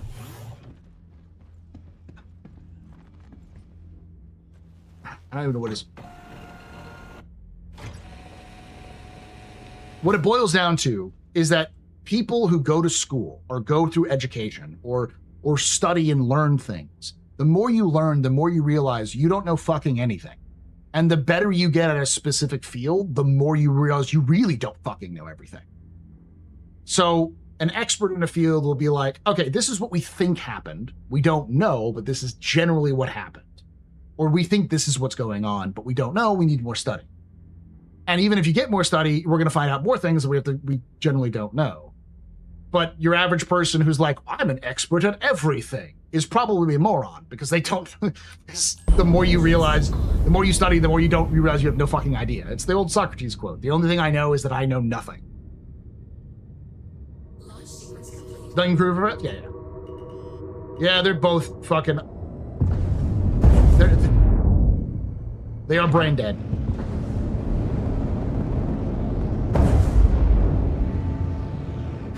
Landing gear up.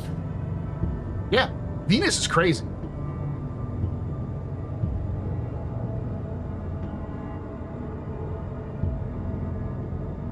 Any thoughts on Gray's Basher and Kruger's Stingray? I think they're both gonna be medium fighters.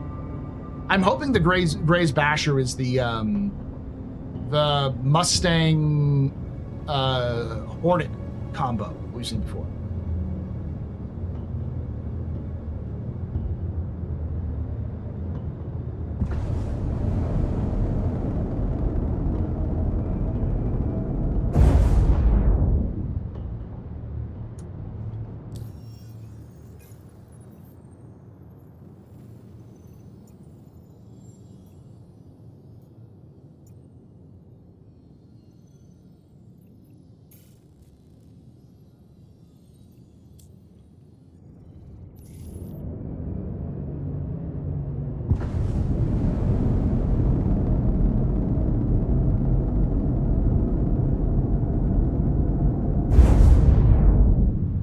Yeah, the Venus Russian lantern pit is really cool.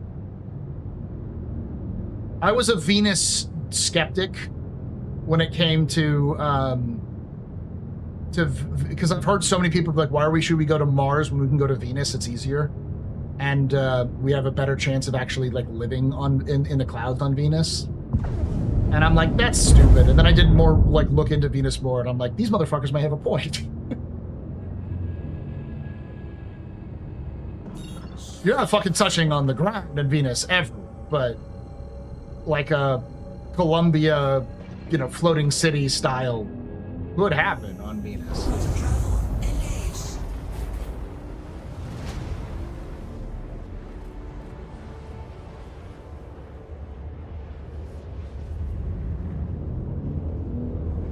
Yeah, I remember there's a like a layer of clouds in Venus which has high pressure but low temps. So all you would need is oxygen masks, because you could literally walk out in like on a blimp or something like that in that temperature without a pressure suit, because the pressure is at the right temps, right pressures. But there's no oxygen, or it's low oxygen, so you'd have to like wear an oxygen mask, which is a lot easier to maneuver in than a fucking spacesuit.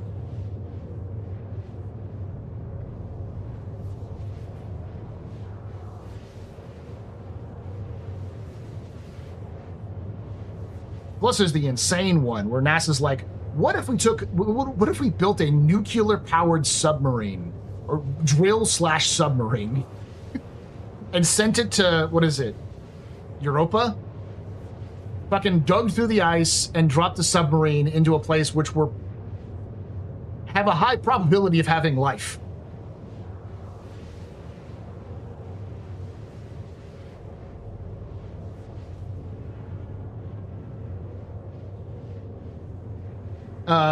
Yeah, NASA's HAVOC proposal for exploring Venus is pretty good. That's exactly true, Paul. Same atmospheric pressure and temperature at that level as Earth at sea level. I'm not supposed to go to Europa. Yeah, and then immediately contaminate that area with our microbial life.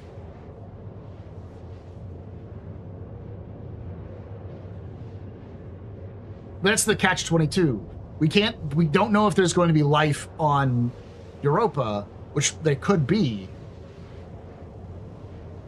until we send something there to look for it. The only way to look for it is by contaminating the surface with our probes. Terraforming is stupid. If we had the technology, we could fix our own planet.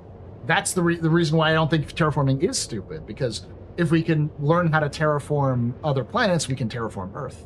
And it's better to terraform other planets, because if we fuck up, nobody dies. Once we can do that, we can hey, let's fix Earth.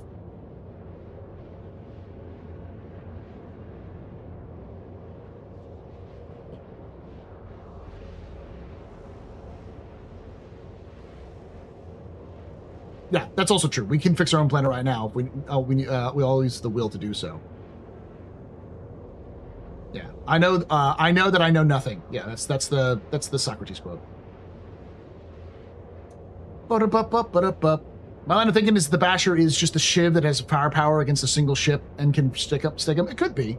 It could be a Shiv variant, but we do know that there are multiple ships of the Gray's Market line that are in Squadron 42. The Shiv is one of them, but there are two others, which are one is a Aurora chassis with fuck off huge size 3 or size 4 Gatlings on the side because it's like connected to like other ship parts, and then there's one that's sort of a bash of a kit bash of the Mustang and the F7A. So it's got like Mustang arms, like wings, but it's got like the fuselage of an F7A and the engines of a Buccaneer.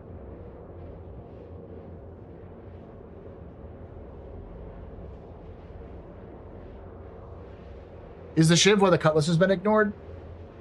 No, just CIG hasn't bothered functioning. They also haven't done anything with the Squadron or with the Hornets either.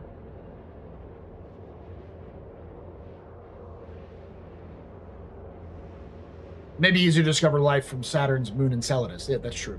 This keeps spewing out.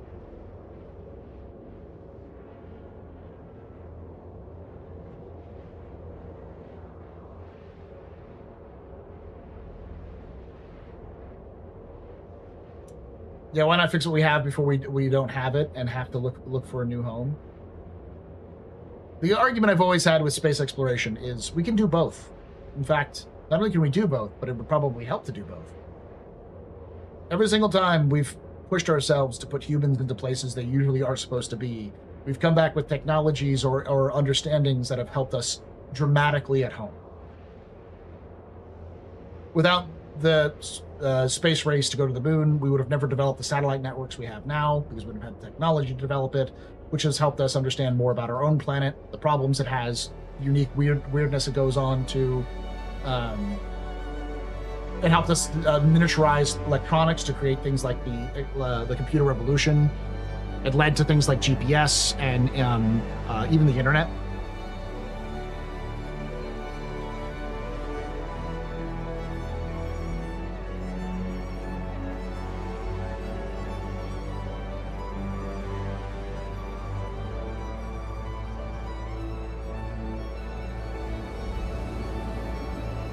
We as a species have the power to both fix the planet and go to space.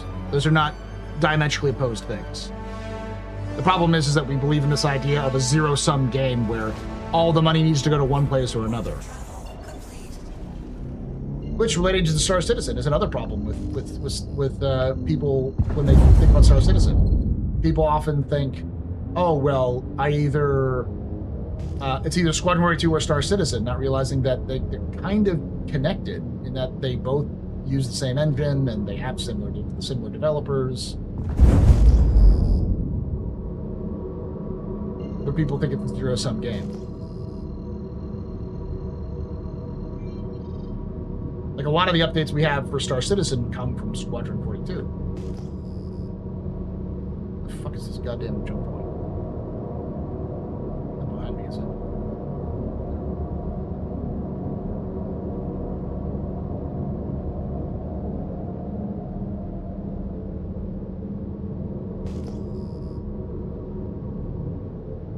Oh, fuck.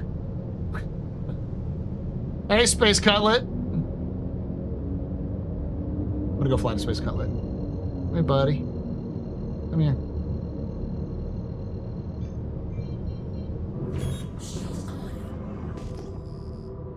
Where are you, Cuddy? I just saw you, Space. Come on. There you are. I'm gonna go happy wiggle towards him.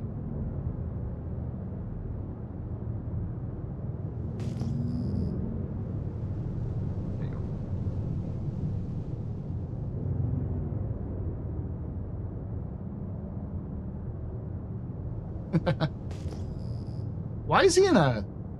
Is that a stolen whole bee? Oh, no. God damn it.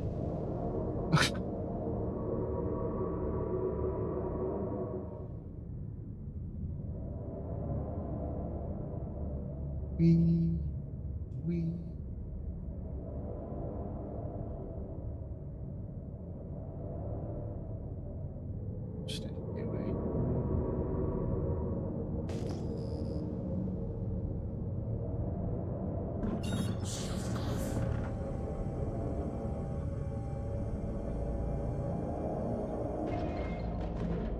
There it is.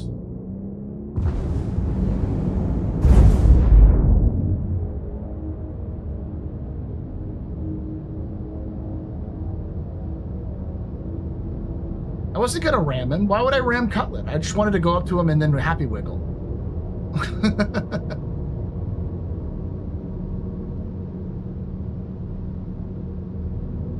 Reenact the Starlight scene. You know?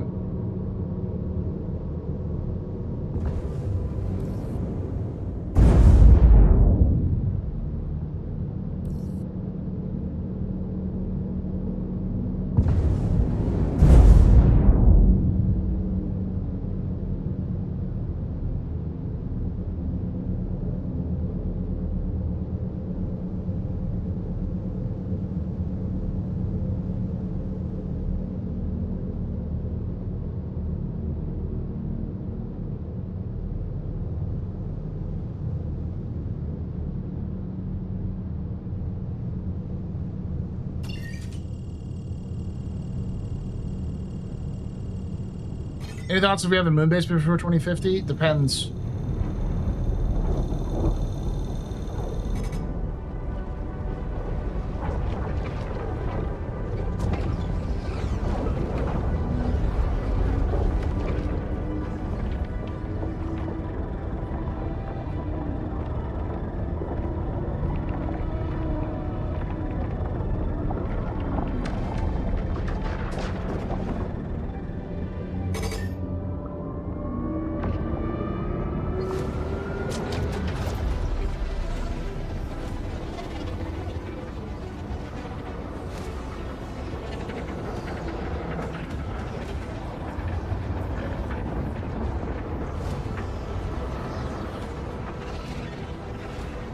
Hey, Timothy.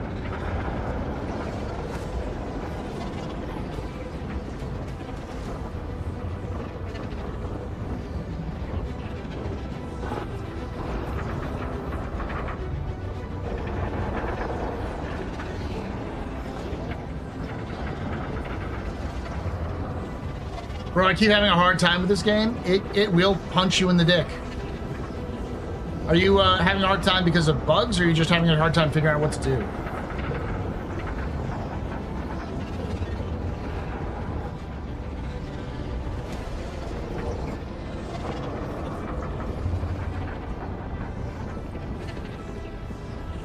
With bugs?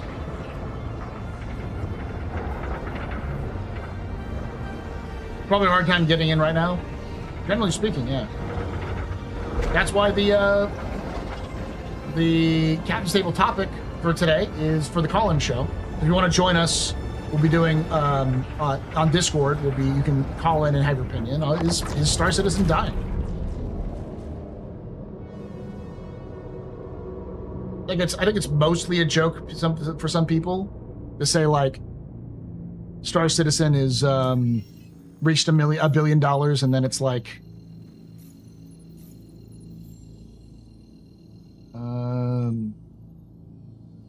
L4 and L5.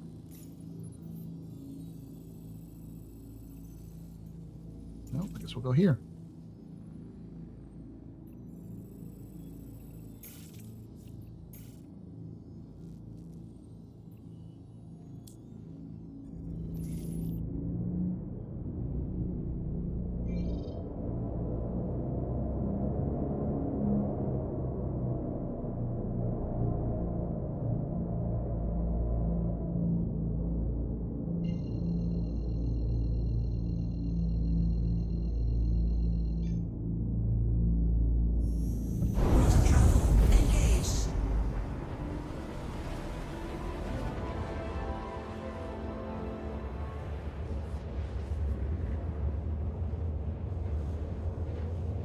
You have to alt F4 to go through the wormhole all the time. Legit, anytime I'm in a medium or larger ship, it doesn't let me through until the third or fourth try. I have a hard time not flying into the walls. I do wonder if that's a connection issue. Quantum fuel at 50%. Brother, my level inventory is not even showing up, and when I open up the console, it looks like just a bunch of spam moving 1,000 miles an hour. Anyway, love the game. Lol.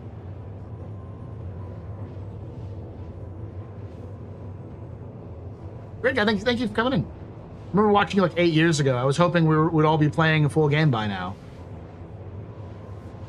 I think we've all been hoping to play a full game. I don't even think 1.0 is going to be a full game, but it'll be okay.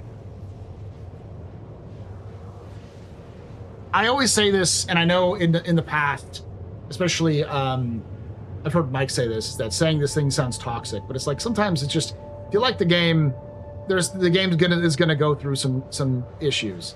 I think I even remember the beginning of this year, I said this is going to be Yeet Citizen.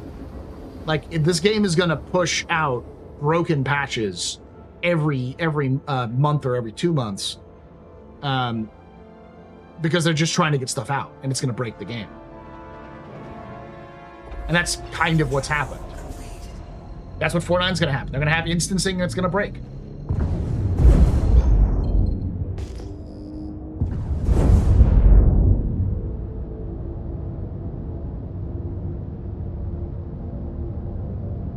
Didn't they happen to me? What do you mean?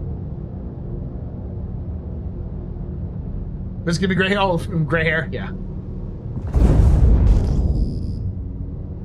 Paul's on the record as saying that the sign-off for most Star Citizen players is, fuck you, I'll see you tomorrow, Star Citizen. Yeah. Sometimes you play Star Citizen, sometimes Star Citizen plays you. It just depends on the day.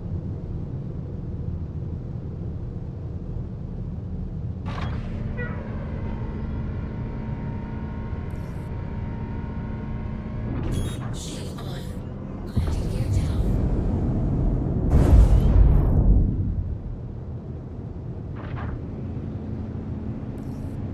The problem comes at the point when the game is unplayable, then it is unstable. Landing gear up. Hey, fuck this game right now. What I'm trying to say is that's entirely valid. And I don't think CIG made it better by doing this huge maintenance window that did basically nothing to the average person.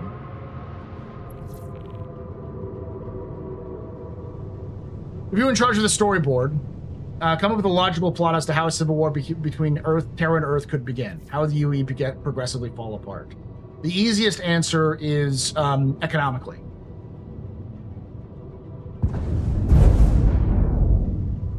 So most massive civil wars and revolutions don't happen because of a big thing. They happen piece by piece over time. The American Civil War was the effect of just a inability to handle the problem of slavery. The North didn't need slavery economically and became less and less reliant on it as the years went on, whereas the South became more reliant on it as it became its main source of income. So the North had the luxury, though, to be fair, even in the South, it was not unpopular to be like, yeah, slavery's kind of bad. But they had more of a luxury to be living in their morals.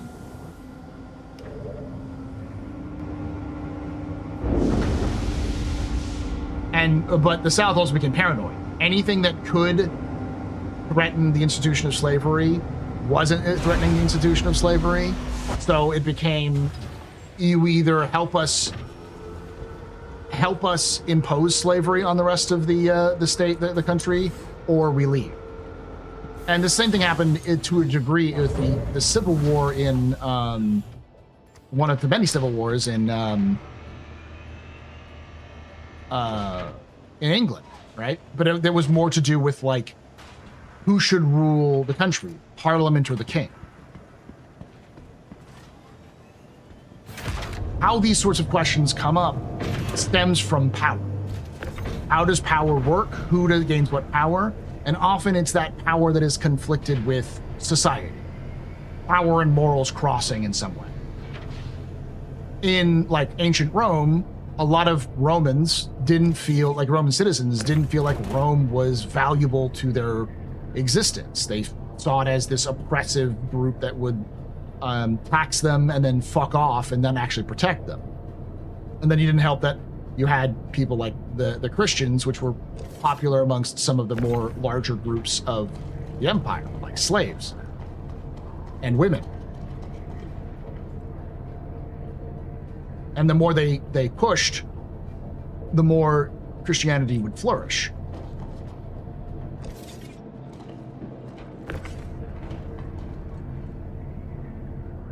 And while Christianity didn't cause the fall of the Roman Empire, it was one of the reasons why the Roman Empire fell, simply because people began to no longer believe in the state. As Christians became more and more common, even in the Roman military and the Roman government, those belief structures began to come in, and that began to erode the fabric of Roman power.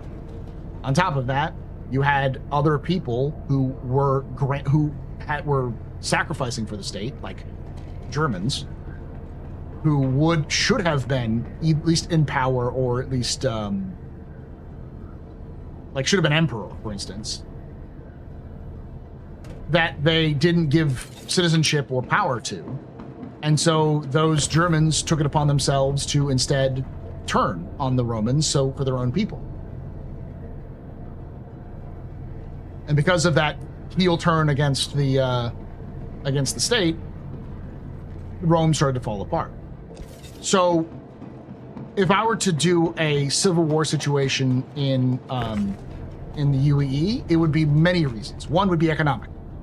The reality is that the economics of the East are not the same as the economics of the West. The economics of Terra and the surrounding Terra-adjacent allied systems are not the same sorts of... right. Are not the same as the 2, 4, 6, 8. That's 8. 32. This is right? This is 48.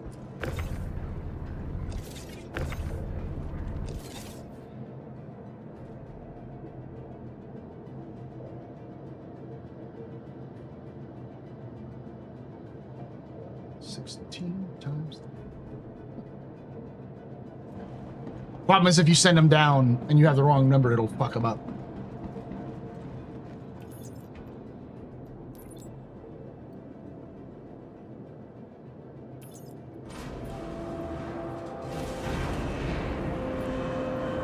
I like to be, it's one of the rarest paints in the game. It's an ArcCorp paint. Only people who did the full ArcCorp loop for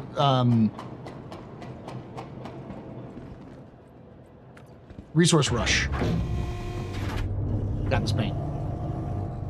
And since ArcCorp was dead last place in the rankings, only people who did all of them or did ArcCorp would get them, which is probably not the majority.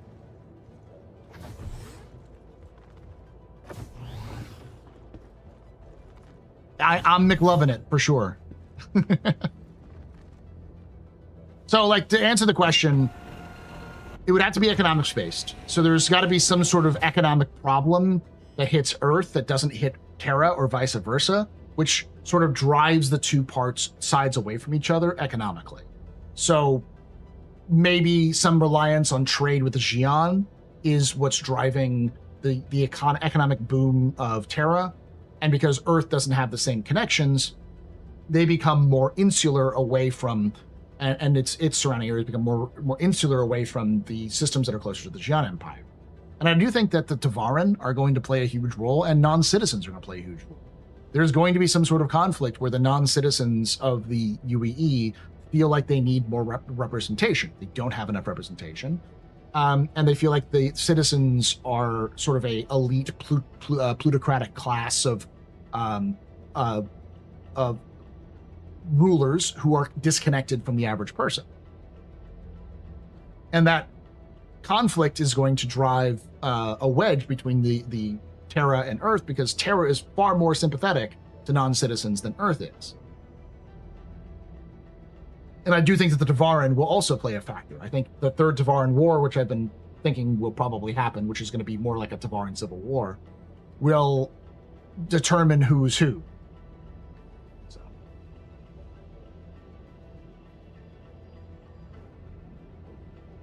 So going to McCarthy times instead of fall of Rome, I think it's, well, both are true. Like, the taxation status of many Romans on the outside of Rome was a problem. Like, there were like 3 different slave rebellions in Rome over the years. You've got people like the Gauls and the Celts feeling like they weren't being treated. Celtic Romans and Gallic Romans and Germanic Romans were feeling like they were not as important as they were being ignored. And a lot of those folks were legionaries who had fought for the Romans and settled down in those regions and were getting fucked by them. Also, both Terra and Earth being threatened by the Vandul, the UEN will have to choose when to throw their defenses, and Terra's going to lose out. Yes, I agree. Though I do also think that it's still going to be, no matter what, it's going to be ineffective. If anything, what the UEE pulling Invictus back to Earth tells me is that the UEE is cares more about Earth than it does about the rest of the Empire. And the attitudes, as cynical as they tend to be for profit, of Anson, not Anson Mount, and an Arden of Drake are probably more common in the Empire. Like, that they feel like the bureaucrats care more about the seat of power than they care about the average person in the UEE.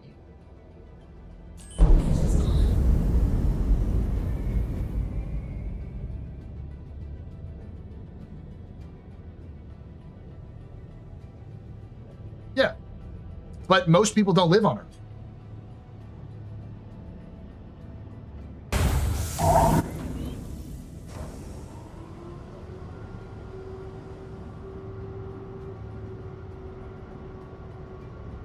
So, like Rome, why fight for a planet where you don't live on, none of your friends live on, and you don't see any benefit from supporting?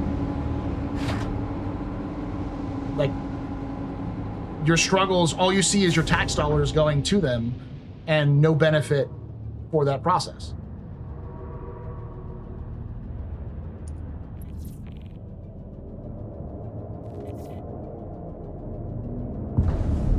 Well, CIG has managed to make a very in-depth universe with Star Citizen. So, similar to Cyberpunk, with Cyberpunk Edge Runners, like, you could make 30 different Cyberpunk series in the Cyberpunk universe, and it would be fine because it was designed to be a open universe you can tell stories in, hence the TTRPG. And because Star Citizen is similarly designed, its universe is designed as a sandbox for people to explore and play in, they could do lots of different stories.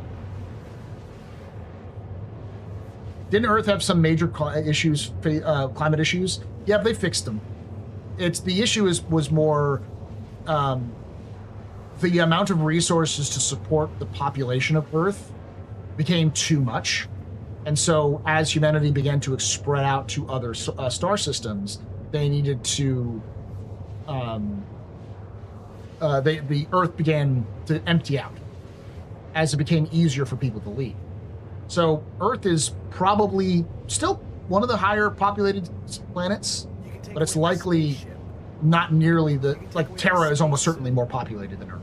You can even take away my space lasers. Hell, the fucking Ellis system has probably got more populations than the entire solar system. Take away my space game.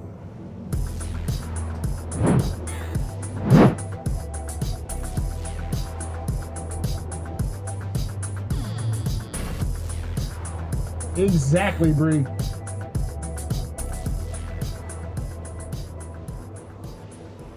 Womblissimo just resubscribed for 36 months. 36 months, Womblissimo. That's insane. You're very important, Papa. Very precipice, very pedestrian. This is your fault that your friend drinking like sauce. Cheers, Jay. Cross and cheers. Will we ever see Ellis after 1.0? Maybe. It's not that far away. If I remember correctly, Ellis is like one jump away from... It's like 3 jumps away from Stanton. You've got Magnus, which is almost certainly going to be one of the first systems introduced after 1.0. And then from Magnus to Nexus, which is again a really fun system that they could do pretty well. They've already toyed with the idea of doing Nexus anyways, and from Nexus to Ellis. Ellis would be crazy because Ellis is like 9 planets and like 6 of them are terraformed.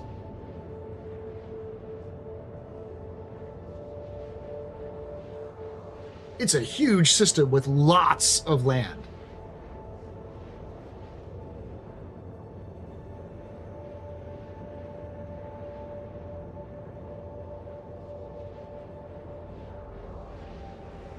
Cathcart isn't that far either, because Cathcart, there's a jump point from Cathcart to Nexus.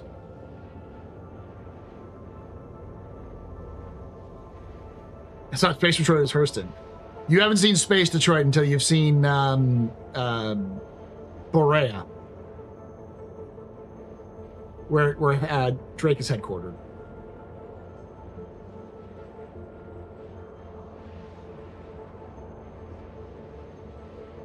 What do you know about the Goss system? I'd have to look it up. Thank you, P. Molded.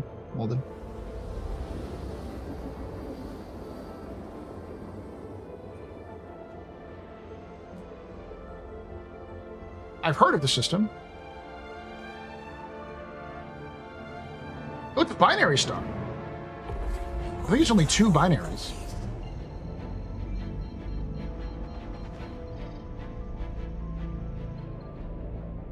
It was discovered in 2563, so post-Tavaran War.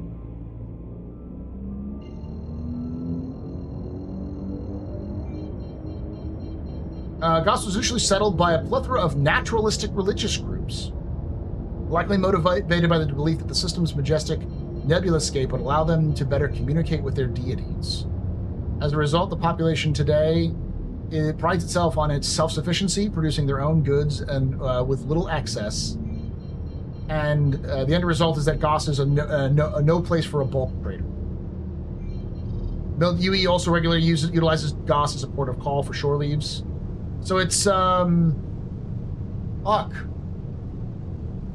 It's Ryza. Goss is Ryza.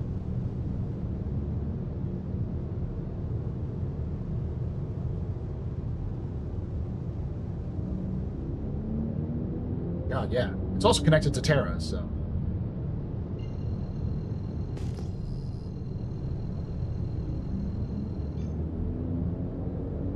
Yeah, Dave's right.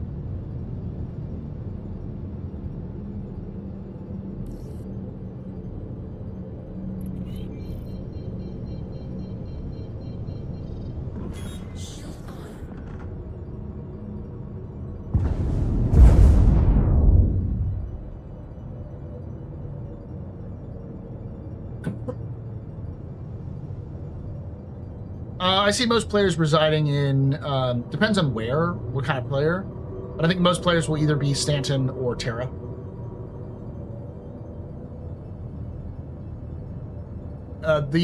It's most likely Terra is going to be sort of the starter system for most people, because it is the safe, easy to reach, big, well-developed, has everything you need sort of system. Stanton is similar, but it has just enough lawlessness that you can do some more shady stuff around there. So it goes like high security, medium security with Stanton, and probably medium security with Castra, and then low security with Nyx, and no security or nullsec with Pyro. Yeah, Nyx is going to be my home until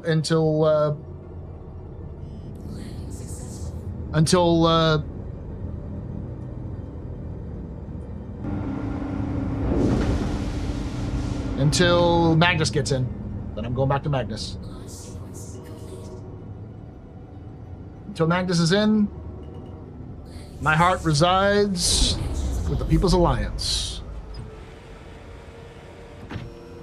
You think that the rep should reflect siding with Earth or Terra? I think yes, but I don't know if CIG is going to be doing that anymore, because if you have rep with one side or the other, you should have negative rep with the other. You shouldn't be able to have a situation where you can have like positive rep with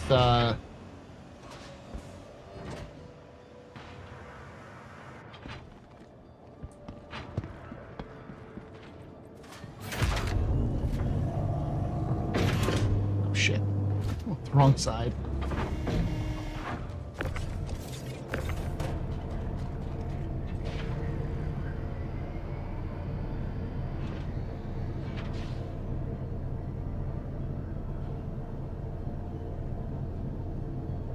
Yeah, I only go to Stanton because my missions take me to Stanton.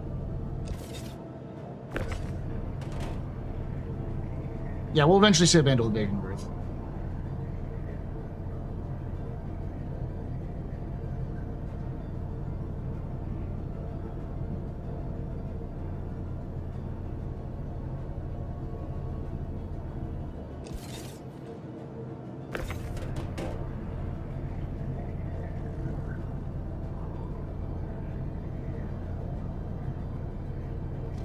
I heard people being like, well, it's best to not spawn in Levski because it often has problems. I'm like, I don't give a fuck. Levski was home, was my home well before any other place was home.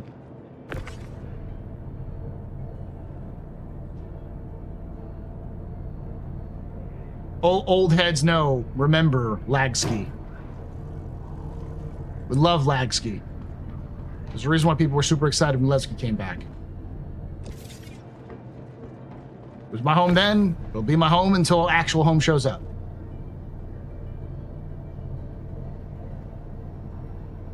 How's the game running right nowadays? Probably the worst it's run in a year.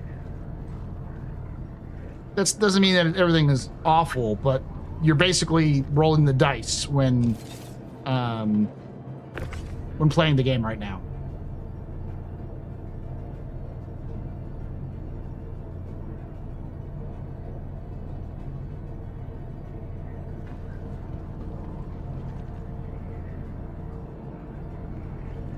Yeah, like, if you notice that I'm not really experiencing any frame drops, nothing kind of weird is happening yet. I say that now, and probably something weird will happen, but most of the stuff has been just little annoyances for me, but that's probably because A, I've lucked out, and B, I'm playing solo, not with anybody else, and I'm not doing any kind of crazy stuff with missions. So it does work, but your mileage may vary. Like, there's enough folks who will tell you, like, they literally cannot play this patch because they've been,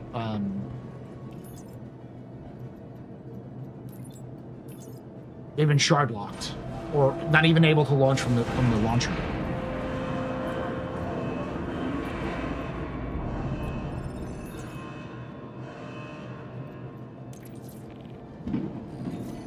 Go. 2.7 mil. Let's gas her up, then send her down, and then I'll head back to Levski, or to staging grounds for tomorrow.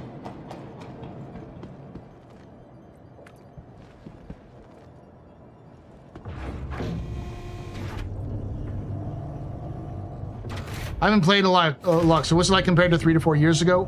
Night and day difference. Night and day difference from 3 to 4 years ago. No, the stability lording's still there. If you haven't played in 4 years, this game is leaps and bounds more playable than it was even 3 years ago. 4.0 has been released. Server meshing is in.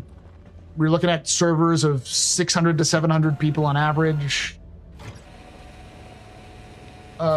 There's 3 systems. One is not fully fleshed out yet, but there's 2 fully implemented systems, Stanton and Pyro. Then Nyx has just got its stations and Levski in. In fact, let me just see if I can't play back Levski in the time. Probably can.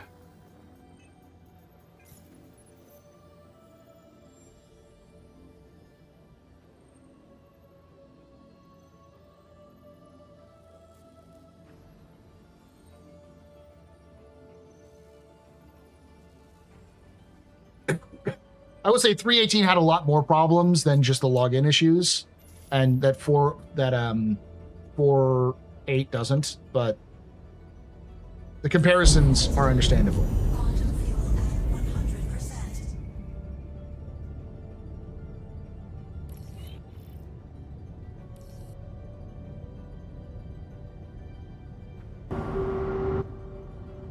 Launch sequence complete.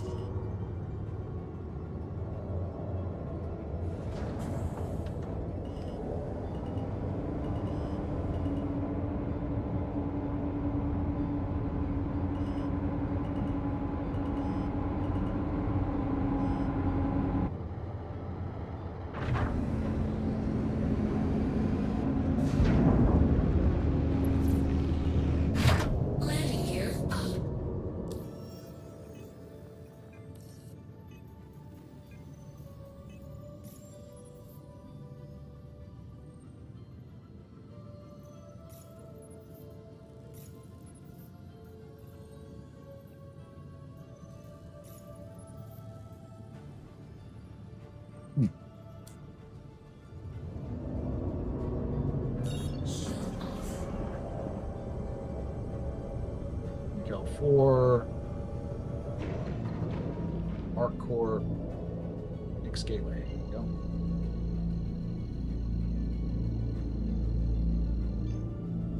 If you're shard locked, perform a character repair. If that don't fix it, submit a customer ticket. They said earlier this week they have some ways of fixing shard lock accounts. Okay.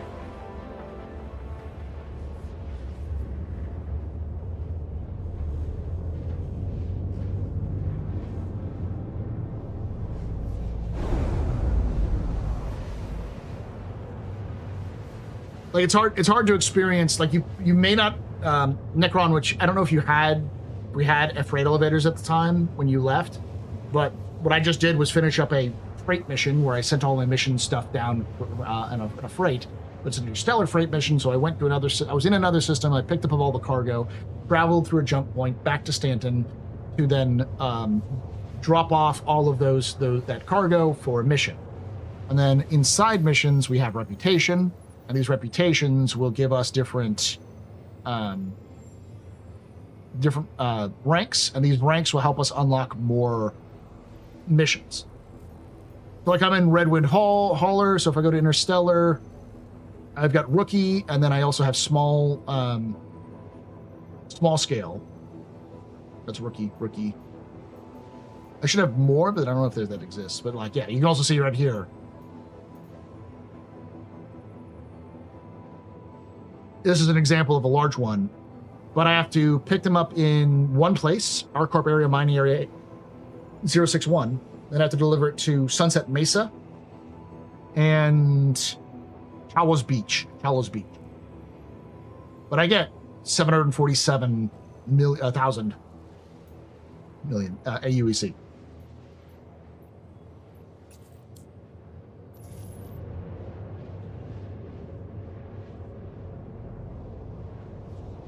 Does your refueling missions contain information? What do you mean? Do you mean I have to do that problem with oh wait, you're talking about my missions here. Okay. Contacts, refueling. Yeah, it says 240 AUEC per SCU of hydrogen. Aegis Gladius. But this is the starter mission. So I haven't done it before. But it has all the information you need.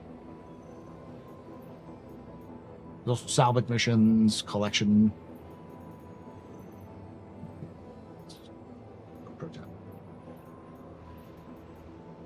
Unverified, mercenary. Ooh, Dead Saints. Aha! Yes. Should do that one. Damn, I'm experiencing a bug where all of the details I receive are money I will get. Oh.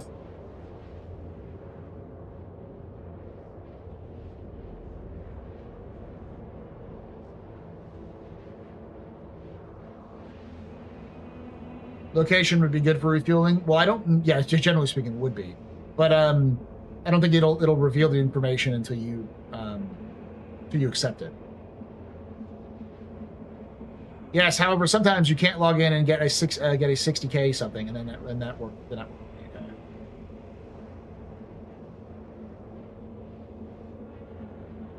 Keep trying to complete the new Fractal fuel missions, and the escort keeps dying randomly or flies into an asteroid full speeds. Yeah, that does happen. So it's one of those situations where right now CIG has done a series of blunders, which has made the community quite pissy, quite upset with what's going on.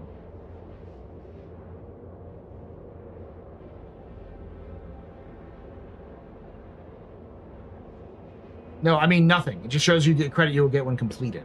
Okay.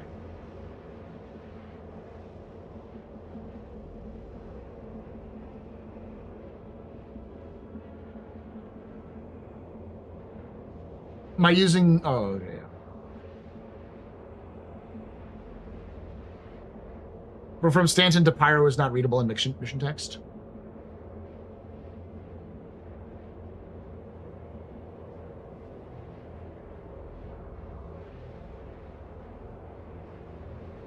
I will say CIG is definitely more in the hot seat for the next couple of patches. So we'll see if they manage to pull it back, because the other big thing is the next big patch is 4.9, which is the end of next month.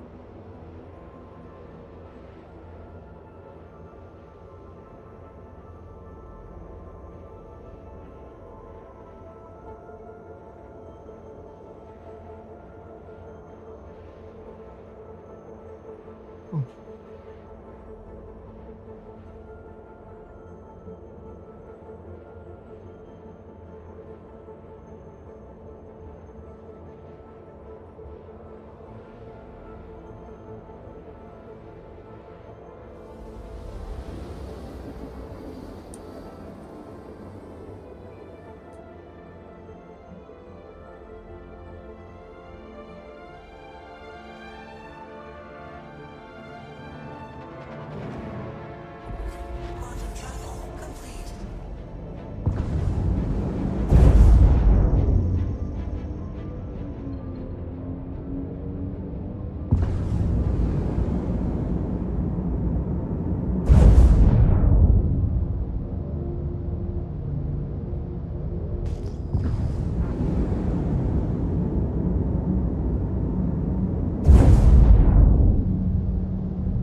All right, I'm going to start up the stage.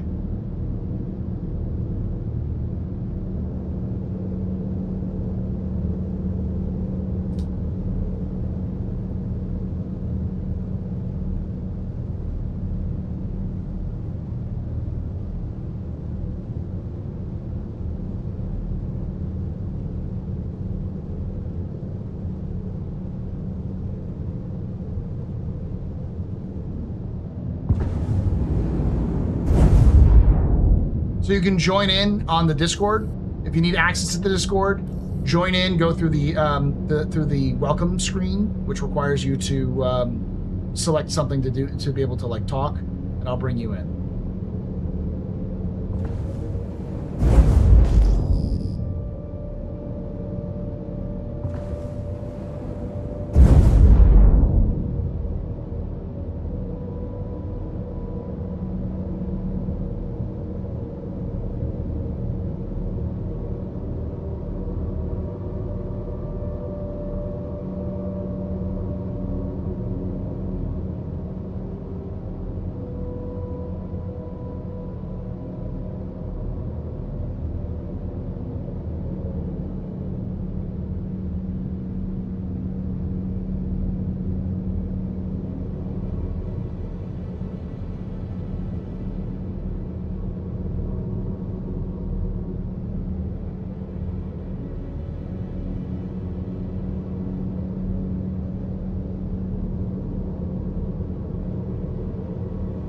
I'm surprised that they waited on the flight suit changes till the suit lockers were ready. But they didn't.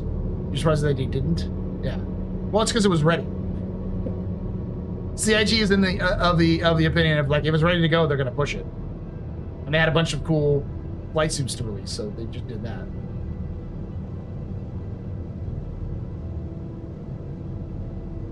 Can't get into the game. Tried uninstalling, reinstalling. Now get an error before reinstall. This is me told to watch, not play. There is a. I always like to remind people if people are having problems. There is a volunteer help desk run on Spectrum. One of the few places on Spectrum I'd recommend people go to, where you can go there and say, "Hey, this is my problem," and they can walk you through some common ways of fixing the problems. It's run by players and fans, not by CIG themselves, and they do experience a lot of what's going on. So.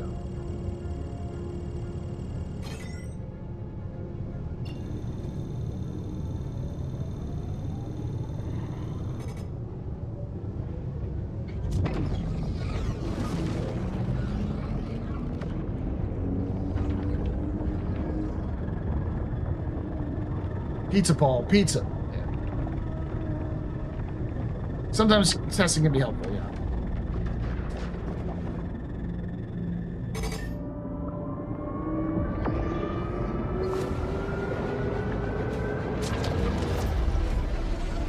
Volunteer help desk finally gave me a name for my issue. Seems to be CIG server side, though. Thank you for recommendation last week. That can help. But if you are experiencing issues, especially with install, going to those places can help. I've experienced some of those things in the past sometimes and fiddled around and got them to work. Sometimes it was just a matter of like trying over and over again.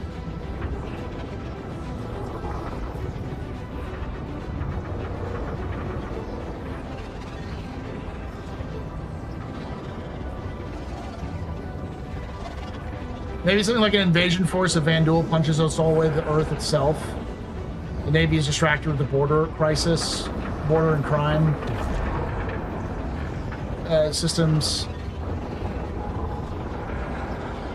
I mean, we know that the Earth will be sacked by the Vandul at some point. The players are going to be the ones who actually decide if that, what the actual result of that will be.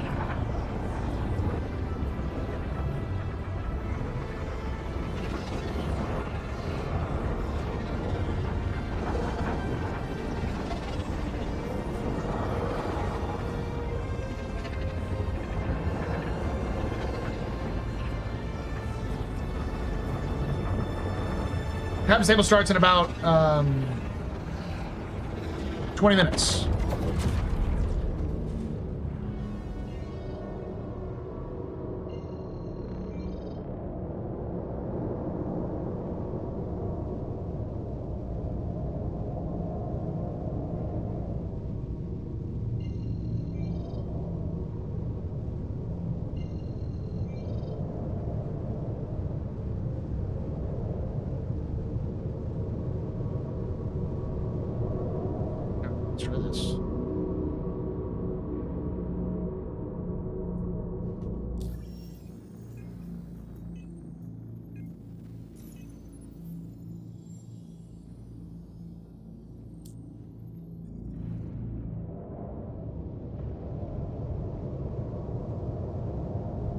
Just go to Levski and log out.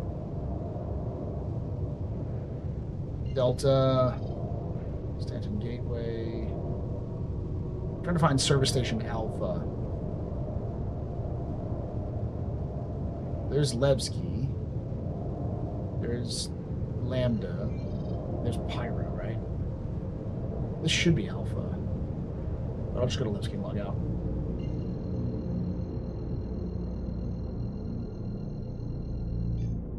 Backup government terror remains in operation. Hard to keep that way. After like a major event, you can see something like that, yeah.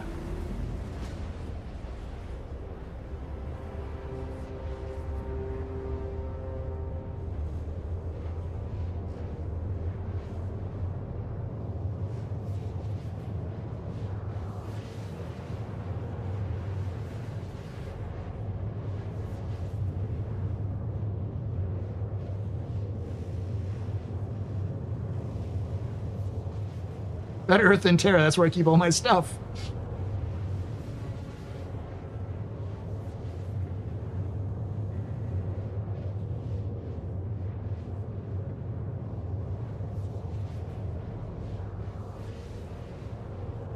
I see you, Captain Kronk, Heathcules, and Thrawn. I will be getting to you all here in about 20 minutes or so. Is when we're going to get started. So if y'all need to use the restroom, grab something to drink, now's the time to do it. Those are the folks who are in line to be talking about this first, so.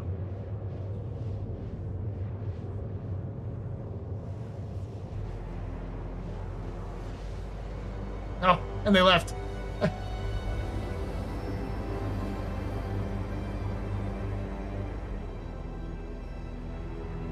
If you want to join, I have everything set up on Discord. So if you want to have a conversation about your two cents in terms of like what's going on with Star Citizen, is Star Citizen dying?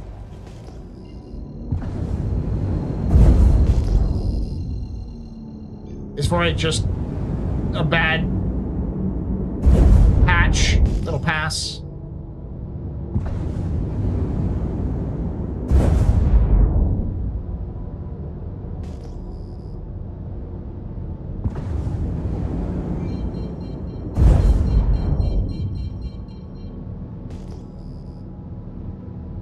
How would a playable version of Earthian look like?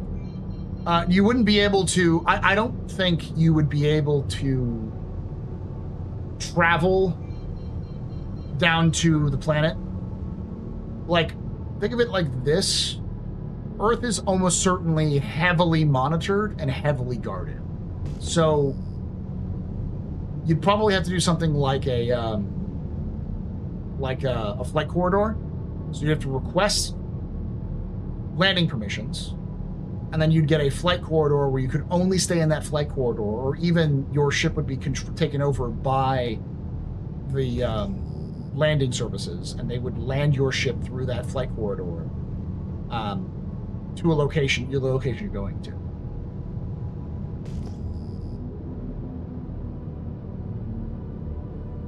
Yeah, landing on Earth would be like flying around DC. It's possible to do it, but you'd have to almost certainly have a significant amount of permissions and very regulated in terms of what you can and can't do. It's just another patch, but it won't pass Squadron 42. It won't pass because of Squadron 42 does.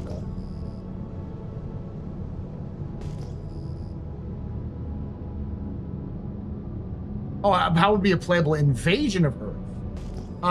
You'd likely be not specifically on Earth. It would likely be you go to a point where you're transported to Earth to fight the Vanduul. So like a rally point where you have to be transported to the locations rather than you yourself going by yourself. If that makes sense.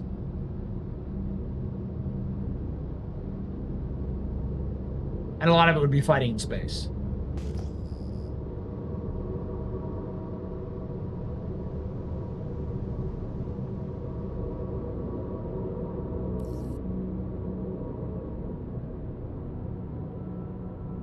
My guess is wouldn't be even a UE Navy Val. Could probably just be like a Cutlass Steel run by the Civilian Defense Force.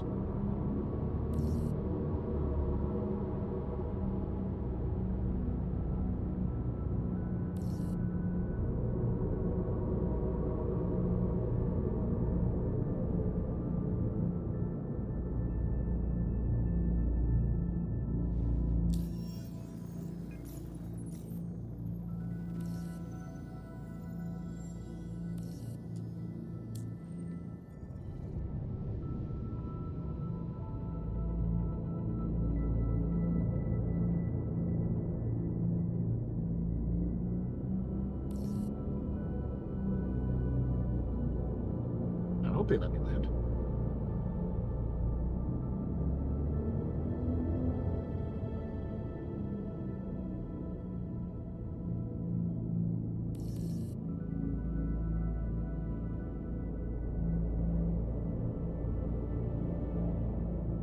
No, nothing on this ship I can't reclaim.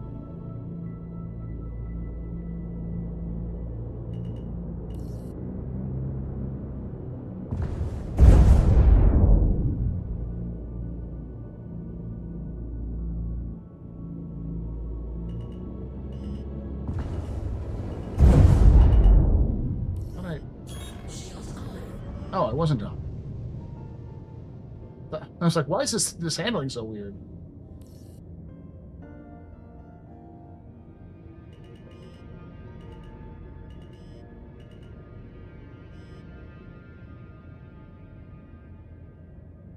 Engines off.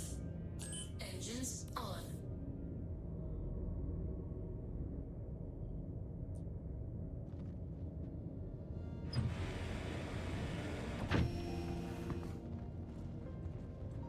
Yep, on that on.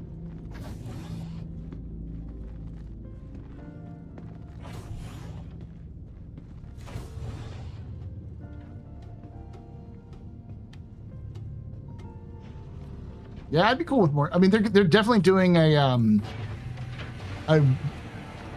Apex Valakar wild what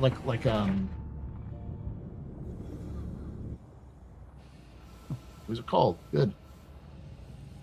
Hope it was actually called.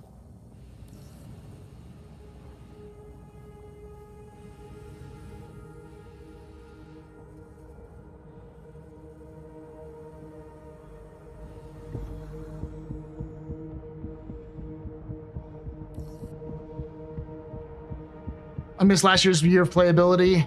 I mean, I do, but I don't. Because I also would much prefer we have the new systems in place. Like, I'd much rather this year end with like like dynamic server meshing, instancing, crafting, refueling, rearming, refining.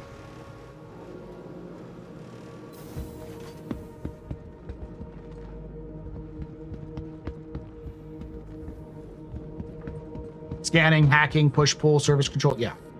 No, I don't think we'll have all of those. Welcome to the ASOP vehicle But it's retrieval system. more features than we had last year. Please visit us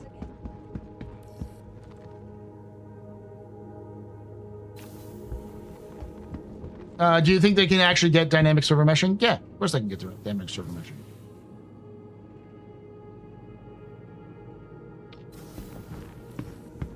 I guess what a lot of people don't realize is that dynamic server meshing is not the hard part. Server meshing was the hard part. Static meshing was the hard part. Dynamic is more of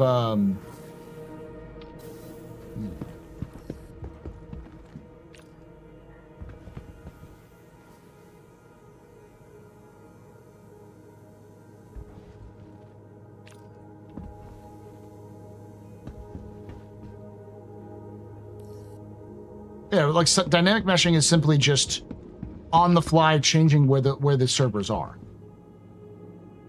It's difficult, but not impossible. It's just a matter of the hard part is to make it so that it's actually efficient.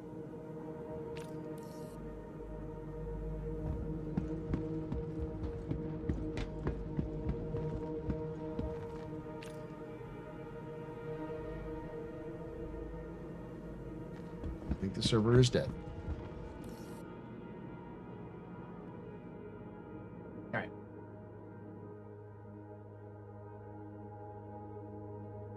Do you think we'll get the Odin before the Ranger? No, I think we'll get the Ranger before the Odin.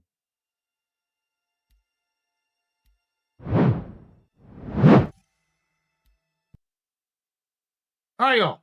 Thank you for hanging out. We'll be right back. I'm gonna get everything set up for the. I'll be getting everything set up for the Captain's Table call-in show here. We got 2 folks waiting. If you want to join us, jump onto the Discord.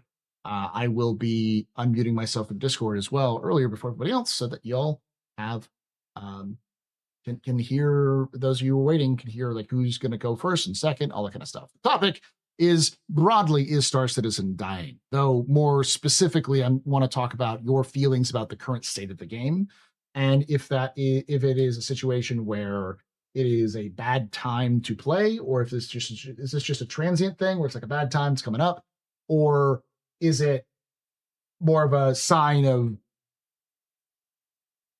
a more persistent issue with CIG? So, be right back, chat.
It's cool. You could have listened in there, Gonzo. You didn't have to. I just have them. I put them. I'm doing that just so I can like figure out who's going to go or what. So if you want to listen in, it's fine.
on YouTube, I'm going to switch you off from the Astropub Discord or as YouTube to the Captain's Table YouTube. So it should automatically transfer you over.